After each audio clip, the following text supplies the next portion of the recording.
अमिताभ बच्चन, तुम्हारे मन का हो तो अच्छा, न हो तो और अच्छा। आज की फिल्मी दुनिया के बेताज बादशाह अमिताभ बच्चन से बातचीत करने की इच्छा मन के किसी कोने में बहुत दिनों से थी। उनसे मिलने में कोई कठिनाई भी नहीं हुई। हिंदी साहित्य के गौरव, काव्य विधा के शीर्ष स्तंभ, लोकप्रिय कवि हरिवंश राय बच्चन का नाम किसने नहीं सुना है और कौन नहीं जानता है उन्हें। व्यक्तिगत रूप से मैं उन्हें तब तक नहीं मिली थी, पर बंबई से जब दिल्ली आई तब उनसे मिलने का मन बना ही लिया। दिल्ली आने से पहले हम बंबई में 10-12 वर्ष रहे थे। धर्मयुग का बैकग्राउंड था ही। उसके माध्यम से बच्चन जी और उनकी पत्नी तेजी जी मुझे जानती ही थी।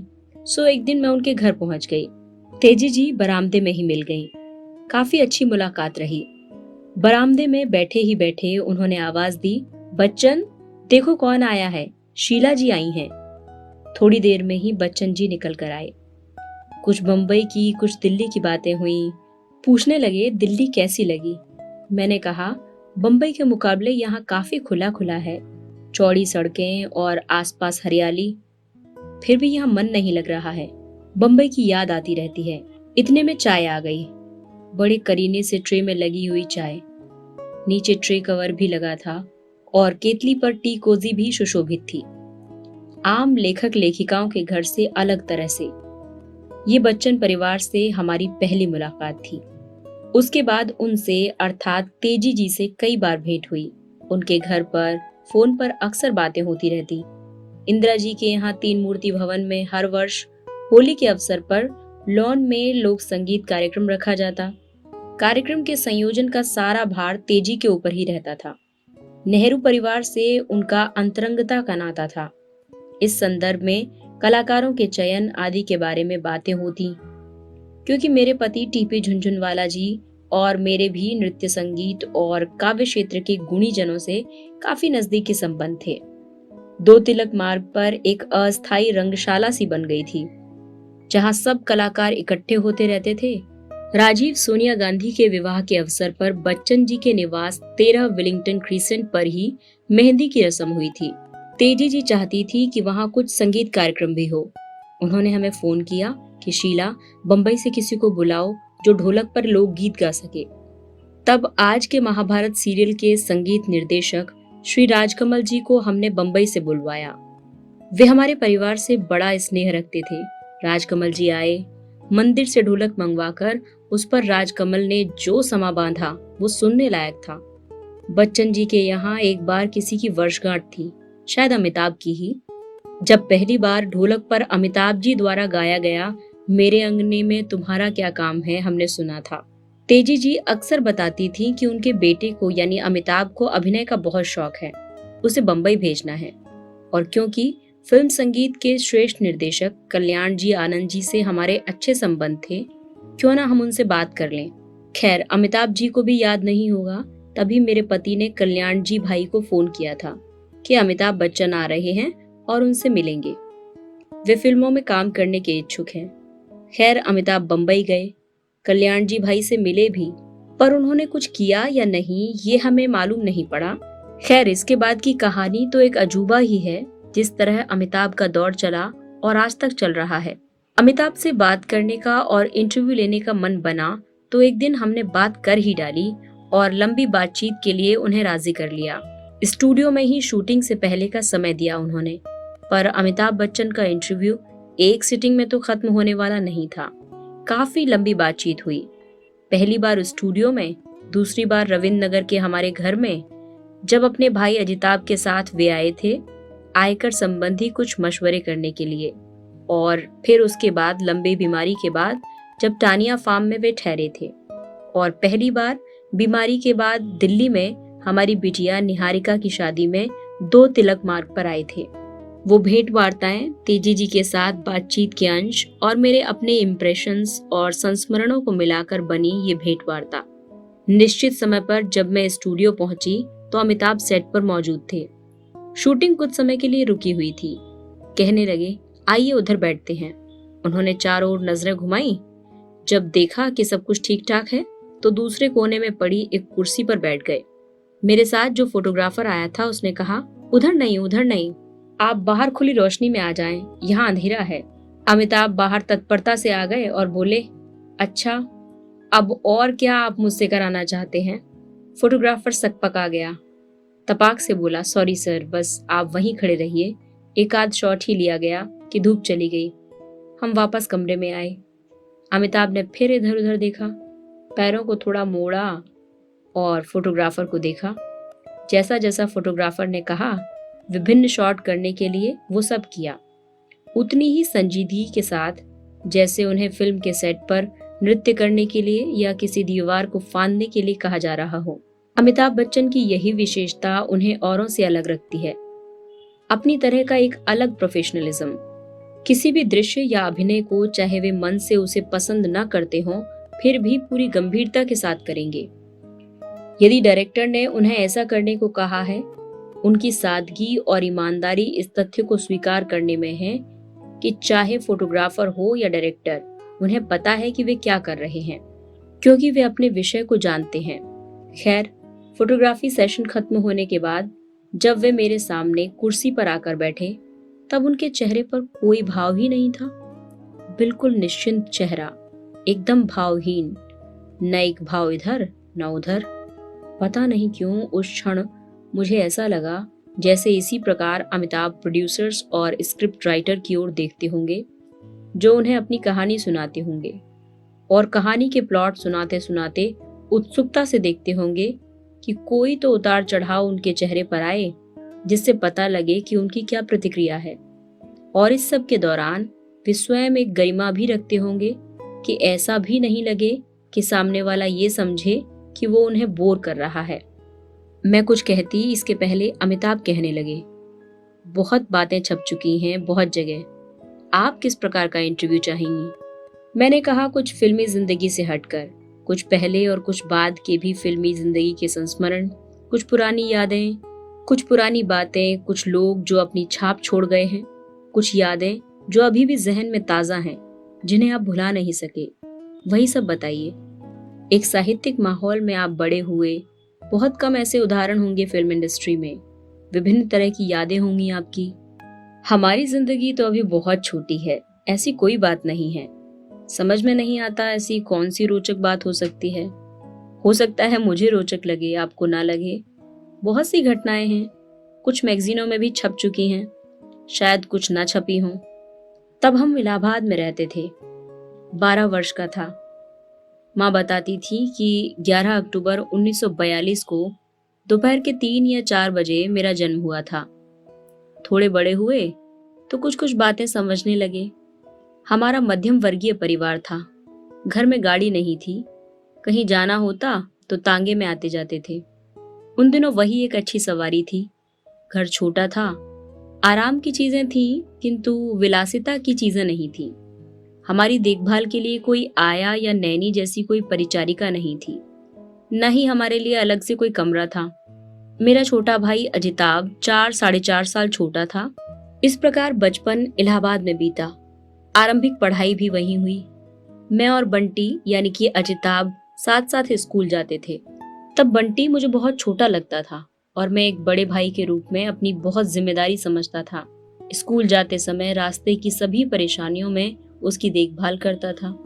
उसे सर्दी लगती थी तो अपना जैकेट उतार कर उसे दे देता था। कुत्ते पीछा करते तो शू शू करके उनको भगा देता था। हालांकि उसके और मेरे बीच केवल 4 वर्ष का ही अंतर था, किंतु मुझे लगता था कि मैं बहुत बड़ा हूँ और मुझे ही उसे देखना है। उन दिनों गुल्ली डंडा खेलना और पतंग उड़ाना हमारे प्रिय खेल थे। बाद में इसमें शामिल हो गया बैडमिंटन प्रेम। घर के लॉन में ही बैडमिंटन कोर्ट बनाया गया था। मैंने पूछा, आप एक साहित्यकार परिवार से संबद्ध हैं। आपके पिता हिंदी साहित्य के लोकप्रिय कवि रहे, अपने समय में बहुत पॉपुलर हुए। इस कारण क्या आम परिवारों की भांति ही आपके परिवार का वातावरण रहा या कुछ अलग रहा? दूसरे, माँ का प्रभाव अधिक रहा या पिता का? उनके कौन से बिंब आज भी उभर कर आपके सामने आते हैं? मुझे ये एहसास था कि मैं एक प्रसिद्ध व्यक्ति का बेटा हूँ। घर में वे अपने डेस्क पर ही बैठे लिखते पढ़ते रहते थे। जिस समय वे लिख रहे हों उस क्षण उन्हें कोई डिस्टर्ब न करे, उन्हें अकेला छोड़ दे। इसी तरह से रहना चाहते थे। वे अपने में खोए रहने वाले लोगों में से थे। एक बहुत ही प्राइवेट पर्सन, अपने काम के प्रति बहुत निष्ठावान। हमें पिताजी से कोई बात करनी होती तो हम सीधे उनके पास नहीं जाते थे, पहले माँ से बात करते और फिर उनके थ्रू डैड से बात करते। कभी असमय देर से आते तब सदैव ये डर रहता था कि वे अपनी डेस्क पर बैठे बैठे भी हमें देख रहे होंगे। उन्हें सदैव इस बात का ध्यान रहता था कि हम फिजूल खर्ची तो नहीं कर रहे हैं, हम चीजें वही खरीदें जो हमारी पढ़ाई लिखाई के लिए जरूरी हैं। फालतू पैसा खर्च करने की आदत उन्हें अच्छी नहीं लगती थी, चाहे वो आम बच्चों की तरह खिलौनों को खरीदने की आदत ही क्यों ना हो। पर माँ अक्सर पसंदीदा खिलौनों को हमें ला देती थी, जैसे कैरम बोर्ड और क्रिकेट। शायद वे समझती थी कि हमारे सर्वांगीण विकास के लिए इनका भी महत्व है। पर ऐसा नहीं था कि डैड हम में दिलचस्पी नहीं लेते थे। कवि सम्मेलनों में अक्सर उनके साथ हम जाते और रात रात भर कविताएं सुनते। ऑटोग्राफ लेने वाले लोग जब उन्हें घेर लेते तो मैं बड़ा फक्र महसूस करता था। घर में गोष्ठियां होती थीं, जब डैड के स्टूडेंट्स आते तब वे रिलैक्स दिखाई पड़ते, किंतु हमारी अनचाही कारगुजारियों पर हमें डांट भी पिलाते। जब भी उन्हें एहसास होता कि हम किसी वस्तु विशेष या पुस्तक में या खेल में रुचि रखते हैं तो कहीं न कहीं से लाकर वो वस्तु या किताब हमें देते। हमें ठीक संस्कार पड़े, हमारी पढ़ाई लिखाई ठीक चल रही थी या नहीं, इन सब बातों की ओर वे बहुत सचेष्ट रहते थे। अपने निर्णय वे हम पर नहीं लादते थे। अपने निर्णय स्वयं लेने की हमें स्वतंत्रता थी। हमारे विचारों को व्यक्त करने में वे बाधा नहीं बनते थे। आजादी थी, किंतु साथ ही एक गाइडलाइन भी थी। परिवार की गरिमा की लक्ष्मण रेखा के अनुरूप उसके अंदर ही हमें निर्णय लेना होता था। यदि कभी पैर डगमगाएं तो उसके जिम्मेदार हम स्वयं होते थे। हाँ, ये बात जरूर थी कि उन स्थितियों में भी, चाहे उनके विचार हमारे जैसे रहे हों या नहीं, उनका वरद हस्त बराबर हमारे ऊपर रहा। मेरे पिता सदैव मेरे लिए बैलेंसिंग फैक्टर रहे। काम ईमानदारी से करना और जो कुछ कर रहे हो उसमें खुश रहना। हमें जीवन में जो मिला वो उन्हीं के संस्कारों का दिया हुआ है। इस तरह उन्होंने हमें बड़ा किया। मॉम ज्यादा फ्रेंडली थी, उन तक पहुंचना आसान था। वे एक अमीर संभ्रांत घर से आई थी। हमारा घर साधारण था। डैड ने अपने समय में बहुत सी कठिनाइयां झेली थी, संघर्ष किया था। उन्होंने हमें धरती पर पैर जमाए रखना सिखाया, हमें ह्यूमैनिटी सिखाई। ह्यूमैनिटी की कोई परिभाषा नहीं है, ये सिखाई नहीं जाती, इसे आप महसूस कर सकते हैं। ये माता पिता के आचरण को देखकर घर के वातावरण से खुद ब खुद आती है। इन्हें ही हम संस्कार कहते हैं। इसीलिए हमारे घर में पूर्व और पश्चिम का सामंजस्य है। माँ की ओर से पश्चिम का अभिजात्य और पिता की ओर से अपनी संस्कृति की देन। न अधिक पूर्व और न अधिक पश्चिम, न अधिक पुरातन न अधिक आधुनिक। कोई ऐसी घटना या स्मृति जिसने आपको प्रभावित किया और आगे के जीवन में प्रेरणास्पद रही? डैड की तरह मॉम को भी अनुशासन बहुत पसंद था। उन्हें ये आदत नन्स से मिली थी, क्योंकि वे हॉस्टल में रहकर पढ़ी थी। अपने बच्चों को भी वो अनुशासन में रखना चाहती थी। हमें सख्त हिदायत थी कि सूरज ढलने से पहले हमें घर पहुंच जाना चाहिए। कई बार तो खेल बीच में छोड़कर या दोस्ताना बातों में उलझे रहने के बावजूद जब अंधेरा छाने लगता तो हमारे मन की घंटी बज उठती कि अब सब कुछ छोड़कर घर की ओर चलना चाहिए। दोस्त कई बार फब्तियां भी कसते, पर हमारी हिम्मत इस नियम को अनदेखा करने की कभी नहीं हुई। इलाहाबाद में शुरू में बॉयज हाई स्कूल में पढ़ा था।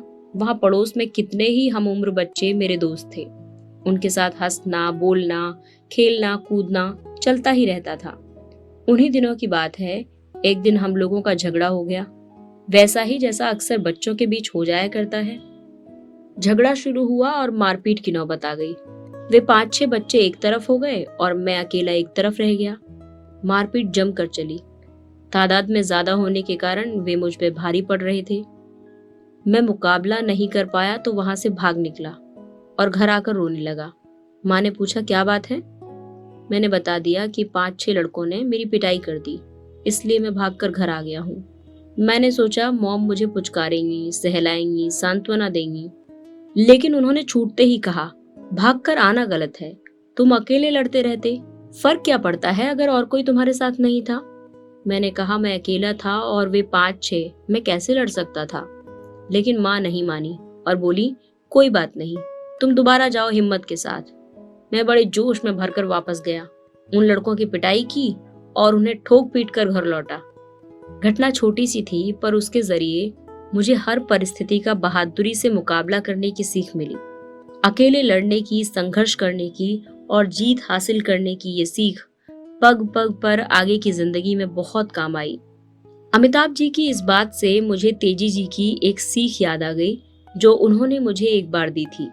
हुआ ये था कि एक बार मैं अपनी बेटी निहारिका पर किसी बात के लिए गुस्सा हो रही थी और उसके 2-4 चांटे भी लगा दिए थे। तब तेजी जी ने मुझसे कहा था, शीला, बच्चों को माँ के अनुशासन में रहना चाहिए। मैं मानती हूँ, पर I believe in mothering a child, not smothering him or her with love. मैं मानती हूँ कि माँ बच्चों के लिए माँ की तरह रहे, प्यार करे, पर इतना नहीं कि प्यार में अंधी हो जाए या अपने कर्तव्य को भूल जाए। अनुशासन जरूरी है, पर वो गुस्से के रूप में प्रदर्शित न होकर निश्चित रूप से एक सीख के रूप में सामने आना चाहिए। बच्चा बहुत जल्दी बात समझ लेता है।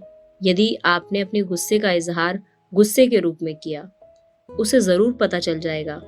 हाँ, यदि उसी गुस्से को निश्चित रूप से सबक सिखाने के लिए किया, तो उसे वो एक सीख के रूप में जन्म भर याद रहेगा। अपनी बात को आगे बढ़ाते हुए उन्होंने कहा था, बचपन में एक बार मुन्ना यानी कि अमिताभ ने हमारे एक परिचित मित्र की दुकान से रबड़ उठा लिया। उठा क्या लिया, चोरी कर लिया था, क्योंकि आंख बचाकर उठाया तो चोरी ही हुई ना। उन मित्र के बच्चे और हमारे बच्चे साथ साथ ही खेलते थे। वो घर आया तो मैंने पूछा, ये हाथ में क्या है, क्या लाया है? अमित ने उत्तर दिया, पाल अंकल की अलमारी खुली थी, वहीं से ये रबड़ मैंने उठा लिया। मुझे बहुत गुस्सा आया। पास ही एक बेंत पड़ी थी, मैंने उठा ली और उसे इतना मारा कि बेंत टूट गई। गुस्सा बहुत आ रहा था, सो दूसरी बेंत उठाई और फिर मारा। मुन्ना की आंखें रोते रोते सूज गईं और लाल हो गईं। मन तो मेरा भी बहुत टूटा। दूसरे दिन लाल सूजी आंखों के कारण वो स्कूल नहीं जाना चाहता था, क्योंकि बच्चे और टीचर पूछते क्या हुआ तो क्या जवाब देता। मैंने उसे जबरदस्ती स्कूल भेजा और कहा कि जब बच्चे और टीचर पूछें तो सब बात साफ साफ बता देना, छिपाना नहीं। साथ ही ये भी हिदायत दी कि सिर ऊंचा करके बिना कोई शर्म महसूस किए हुए बताना हिम्मत से, और ये भी बता देना कि इसकी सजा मिल चुकी है। अमित स्कूल गया और वैसा ही किया जैसा मैंने कहा था। मुझसे वे बोली थी कि अब आप समझ गई होंगी कि मैं क्या कहना चाहती थी। बच्चे को मारिए, पर उसके मन में ये बात पक्की बैठ जानी चाहिए कि उसे जो मार पड़ रही है वो उस गुस्से के कारण नहीं है, बल्कि उसे सीख देने के लिए है कि उसने गलत काम किया है। तेजी जी की ये सीख मुझे अपने बच्चों के लालन पालन में बहुत काम आई। खैर, ये तो एक न भूलने वाला संस्मरण था जो मुझे अचानक याद आ गया। अमिताभ से अपनी बात को आगे बढ़ाते हुए मेरा अगला प्रश्न था, आप 2 भाई ही थे, स्वाभाविक था बचपन में बहुत लाड़ प्यार मिला होगा। इस लाड़ प्यार की वजह से और बच्चन जी की विशिष्टता के कारण दोस्तों के बीच आप अपने को उनसे कहीं न कहीं अलग जरूर समझते होंगे। हाँ, वो तो है। पिता लेक्चरर थे, स्वाभाविक था। घर में आवश्यक चीजों की बहुतायत नहीं थी। बहुत सी चीजें थी जो हम लेना चाहते थे पर ले नहीं सकते थे। दूसरे बच्चों को 100 रुपए पॉकेट मनी मिलती थी, हमें 25 रुपए मिलते थे। लेकिन मॉम ने सदैव इस बात का ध्यान रखा कि हमें ये एहसास न हो कि हम किसी से किसी बात में कम हैं। हमने सीनियर कैम्ब्रिज किया, प्रथम श्रेणी में पास किया। चलाने के लिए लंब्रेटा मिला, 10 रुपए पेट्रोल के भी मिलते थे प्रति सप्ताह, किंतु खर्चे का पूरा हिसाब देना पड़ता था। पर यही बातें थीं जिन्होंने हमें एक ठहराव दिया। हमेशा ये ध्यान रहा कि पिता बहुत प्रसिद्ध व्यक्ति हैं, मशहूर कवि हैं, लेक्चरर हैं। हमारे व्यवहार से कहीं कुछ ऐसा ना हो जाए जिससे हमारा हल्कापन दिखाई पड़े। इससे एक संतुलन हमेशा बना रहा जीवन में। छोटी छोटी बातों का ध्यान रखना पड़ता था। मसलन हम 11 बजे रात तक घर आ जाते थे। सोने से पहले पिताजी से आशीर्वाद लेना होता था। माँ जागती रहती थी। हम माँ से कहते, डैड के पास नहीं जाएंगे, उनकी नींद टूट जाएगी। पर माँ नहीं मानती थी और डैड के पास भेज देती थी। हम डैड के पास जाते, देर से आने की अपनी गलती मानते, कहते आगे ऐसा कभी नहीं होगा। ये भी बताते कि हम तो आ ही नहीं रहे थे उनके पास इस डर से कि कहीं उनकी नींद न टूट जाए। डैड हमेशा कहते, ऐसा कभी मत सोचना। मैं सो भी जाऊंगा तो जब कभी तुम्हारा हाथ मुझे स्पर्श करेगा, मेरी आत्मा अपने आप तुम्हें आशीर्वाद दे देगी। बचपन में आपके दोस्त भी बहुत होंगे। कौन कौन हैं जिनसे आप अभी भी मिलते हैं? बचपन में मेरा एक सबसे अच्छा दोस्त शीशा होता था, जिसके सामने खड़े होकर मैं तरह तरह के मुंह बनाया करता था, तरह तरह की एक्टिंग करता था। अपने मन के किसी कोने में छिपे एक्टर को छिपाने और खोज निकालने का ये सबसे अच्छा साधन था, क्योंकि तभी स्वयं को समझाया जा सकता था कि वो वास्तव में कहीं मेरे में छिपा हुआ है या केवल मेरी परछाई की कल्पना मात्र है। शीशे में देखे बिना किसी निर्णय पर पहुंचना असंभव था, पर यह सरल नहीं था। एक लंबे अंतराल के बाद मैंने महसूस किया कि कोई परछाई या कल्पना नहीं थी, मैं और मेरी परछाई एक ही थी। कुछ और याद है? मैंने पूछा। आप कोशिश कर रही हैं मेरी चुप्पी को तोड़ने की। मैं काफी बोल चुका हूँ, और क्या बोलूं? मुझे याद है मैं पतंग उड़ाता था, गुल्ली डंडा खेलता था, आम बच्चों की तरह पेड़ों पर चढ़ता था अमरूद और जामुन तोड़ने के लिए। कच्चे अमरूद आज तक बहुत पसंद हैं। थोड़े बड़े हुए तो बैडमिंटन खेलने लगे, छर्रे वाली बंदूक चलाते थे चिड़ियों का शिकार करने के लिए। साइकिल से स्कूल जाता था, माँ साथ में खाने के लिए लंच बॉक्स देती थी। कई बार लंच बॉक्स वैसा का वैसा ही लौट आता था और मैं घर में डांट पड़ने से बचने के लिए घर से कुछ दूर लैंप पोस्ट के पास उसे खाली कर देता था। गर्मी की दोपहरियों में बाहर जाना मना था। कमरे के अंदर ही सब मिलकर छोटे छोटे नाटकों का रिहर्सल करते और इस प्रकार उबाने वाली लंबी दोपहरियों में नाटक करके ताश खेलकर सुकून पाते थे। बाल्टी में पानी भरकर छोटे चूसने वाले आम, जिन्हें टपका कहते थे, रख दिए जाते और उन्हें खूब चूसते। बस यही सब, और क्या। पूर्व परिचय के बावजूद औपचारिक शिष्टाचार का विंध्याचल कुछ देर हमारे बीच रहा, लेकिन आज के चोटी के सितारे अमिताभ बच्चन को बचपन में लौटकर अमिताभ बनते देर न लगी और वे पलटने लगे अपने जीवन के पीछे छूटे हुए विपृष्ठ, जो यादों के पर्दे पर अभी भी धुंधले नहीं हो पाए थे। एक जिंदगी जो अमित से शुरू होकर अमिताभ बच्चन बन गई, एक निर्झर जो पतली सी जलधारा के रूप में फूटा और समय के पंखों पर चढ़कर आगे बढ़ता हुआ महानदी बन गया। महज एक नाम ही नहीं रहा अमिताभ बच्चन, अपने आप में एक गाथा बन गया है वो। वे सुना रहे थे अपनी दास्तान और हम गौर से सुने जा रहे थे। अखबार और पत्र पत्रिकाओं के लिए साक्षात्कार के नाम पर घेराबंदी करने वाले अनजान चेहरों की बजाय एक ऐसा हमदर्द सामने था जो कलाकार को महज कलाकार नहीं, एक इंसान के रूप में पहचानना चाहता था। ऐसा कुछ उन्हें मुझ में दिखा। ऐसी हालत में कुछ छिपाने की जरूरत ही नहीं रही थी। बातचीत के लंबे दौर में और खुलते गए अमिताभ। कमरे के कोने में खिड़की की मेहराब पर गौरैया का एक जोड़ा बैठा था। थोड़ी देर पहले वो चींची कर रहा था, लेकिन अब शांत हो गया था। लग रहा था कि वो भी हमारी बातें सुनने में तल्लीन हो चुका है। आप नैनीताल में भी पढ़ते थे? हाँ, इलाहाबाद के बाद जिंदगी का अगला मोड़ था नैनीताल का आवासीय विद्यालय शेरवुड। डैड का ट्रांसफर इलाहाबाद से दिल्ली यूनिवर्सिटी में हो गया था। तब मैं और अजिताभ बोर्डिंग स्कूल में रखे गए। खट्टे मीठे अनुभवों से भरा हॉस्टल का जीवन। इस तरह के विद्यालयों में जो शिक्षा मिलती है, जिस सांचे में व्यक्तित्व ढलता है, वो खास मायने रखता है। बोर्डिंग स्कूल ने मुझे अपने पैरों पर खड़ा होना सिखाया। जो शिक्षा वहां मिली, जो कुछ सीखा, वैसा सीखने का बाद में फिर कोई मौका ही नहीं मिला। अमिताभ हॉस्टल और बोर्डिंग कॉलेज की यादों में खो गए। बताने लगे, स्कूल के प्रिंसिपल बहुत सख्त आदमी थे, अंग्रेज थे वे। हम लोग कोई गलत काम करते तो बेंत खानी पड़ती। हमारे स्कूल के पास ही लड़कियों का स्कूल था, किंतु वो हमारी पहुंच से परे था। जब हम सीनियर कैम्ब्रिज स्कूल में पहुंचे तो एक रिवाज था कि कोई गर्लफ्रेंड अवश्य होनी चाहिए।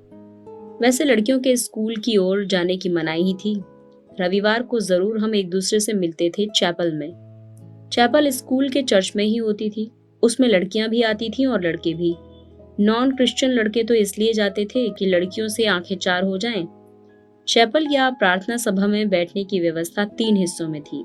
एक आगे वाला भाग, एक पीछे वाला और एक बीच वाला।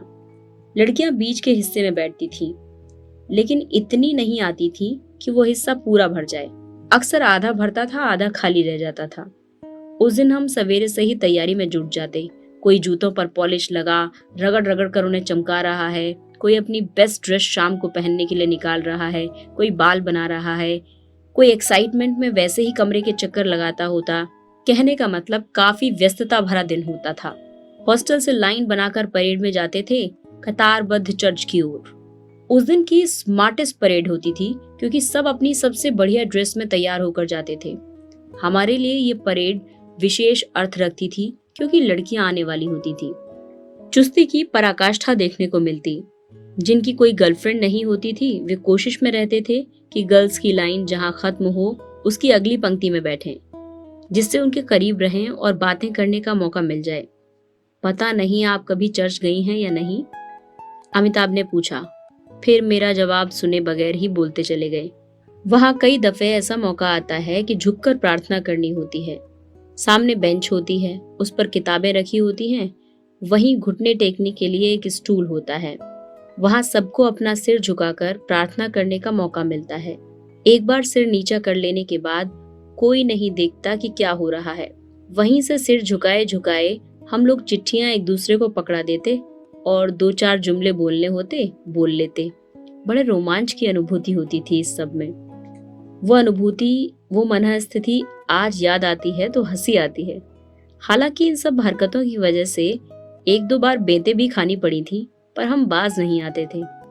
रविवार को दोपहर के भोजन के बाद मिलने वाले 3 घंटों के खाली समय का उपयोग लड़कियों के विद्यालय की ओर भागने में ही बीतता था। अमिताभ हॉस्टल की यादों में खोए बोलते ही जा रहे थे। चेहरे पर मासूमियत का ऐसा भाव था मानो वो किशोरावस्था की उस दहलीज पर वापस पहुंच गए हों, जिसे वो स्वयं कितने बरस पीछे छोड़ आए थे। यादों में खोए अमिताभ बोलते ही गए। हमारा विद्यालय एक ऊंचे टीले पर था। टीले के बाजू में एक खाई थी और खाई के उस पार लड़कियों का विद्यालय। जब तक खाई में न उतरो कुछ नजर नहीं आता था। हमारे वाइस प्रिंसिपल के पास एक बहुत शक्तिशाली दूरबीन थी। उससे मुरादाबाद तक साफ साफ देखा जा सकता था। विद्यालय ऊंचे कगार पर था। सामने मैदानी इलाका पूरा साफ दिखाई पड़ता था। रात में जब हम ऊंचे पर खड़े होकर नीचे देखते थे तो मुरादाबाद शहर की रोशनियां रात के अंधेरे में बड़ी अच्छी तरह दिखाई देती थी। वाइस प्रिंसिपल साहब दूरबीन आंखों से लगाए देखते रहते कि कोई लड़का घूम तो नहीं रहा है। उनकी पकड़ में आने से बचने के लिए हम हरे कपड़े पहनते थे ताकि पेड़ पौधों की हरियाली के बीच हम खो जाएं, नजर ना आए, क्योंकि हमारी वर्दी का रंग भूरापन लिए हरा था। झाड़ियों में होकर कूदते फांदते हम लोग लड़कियों के विद्यालय की बाहरी दीवार तक पहुंच जाते, जिसे हम बर्लिन वॉल कहते थे। उनके कंपाउंड में तो हम जा नहीं सकते थे क्योंकि वहां खुला मैदान था और हमारे देख लिए जाने का खतरा था, एक जबरदस्त खतरा। दीवार की तरफ किसी का ध्यान नहीं जाता था। खड्ड के ऊपर बनी कोई 12-13 फुट ऊंची दीवार में करीब 5 फुट की ऊंचाई पर झरोखे नुमा दरार थी। हम वहीं जाकर खड़े हो जाते। लड़कियों का खेल रुकता तो हम उनमें से किसी एक को इशारा कर बुलाते और उसके जरिए अपनी दोस्त को बुलवा लेते। दीवार के उस पार खड़ी लड़की भी कुछ इस ढंग से बात करती कि उस ओर खड़े किसी व्यक्ति को अंदाजा भी नहीं हो पाता था कि दीवार के दूसरी ओर भी कोई मौजूद है। ऐसा करने में कई बार लड़के पकड़े भी जाते। मैं तो पहली बार में ही पकड़ा गया। उस समय मैं इतना लंबा भी नहीं था कि लंबाई की वजह से ही नजर आ जाऊं। पकड़ा दरअसल इसलिए गया कि एक लड़के ने चुगली कर दी। वो पहले हमारे विद्यालय में पढ़ता था और अब कन्या विद्यालय में नौकरी करने लगा था। कभी वो भी हमारी तरह चोरी से जाया करता होगा और उसी ने हमें पकड़वा दिया। अपनी हद से बाहर निकलने की सजा थी 6 बेंत। इसका बकायदा एक एटिकेट था। वो कैसे? शाम को भोजन के बाद 6:30 बजे हमारा प्रार्थना का समय होता और फिर 7 से 8 बजे तक पढ़ने का। भोजन के कमरे में पूरा विद्यालय बैठता था। वहां पर माइक सिस्टम लगा था और उसका संबंध कार्यालय से था। वहां घोषणा होती थी कि फला फला लड़का कार्यालय में आ जाए। अपने गुट का नाम आते ही समझ में आ जाता कि पकड़े गए। अंदर जाने पर बड़ी नरमी से पूछा जाता, शिकायत मिली है कि तुमने हद तोड़ी है। पकड़ने वाले का हवाला देकर बताया जाता कि उसे विशेष रूप से इसी काम के लिए तैनात किया गया है। ऐसी हालत में चुपचाप कबूल कर लेने और आई एम सॉरी कहने के सिवा और कोई चारा नहीं रह जाता था। इसके बाद पूछा जाता, ऐसा कितनी बार किया है? मेरे साथ गए लड़के बड़े धाकड़ थे। कोई 12 दफे ऐसा कर चुका था। कोई 20 दफा। मेरी बारी आई तो मैंने कहा, पहली दफा मैंने हद तोड़ी है। जवाब मिला कि ये तुम्हारा दुर्भाग्य है कि पहली बार में ही पकड़े गए। खैर, 6 बेंतों की सजा मिली। इसके बाद बेंत खाने वाले लड़कों को क्रम बता दिया जाता कि पहले तुम, इसके बाद तुम, उसके बाद तुम। हम लोग उस कमरे में जाते जहां बेंत खानी होती थी। वहां घुसकर दरवाजा बंद करते, फिर उस सीमेंट कैरियर जैसे बॉक्स में खड़े हो जाते जिसके दोनों तरफ हत्थे होते थे।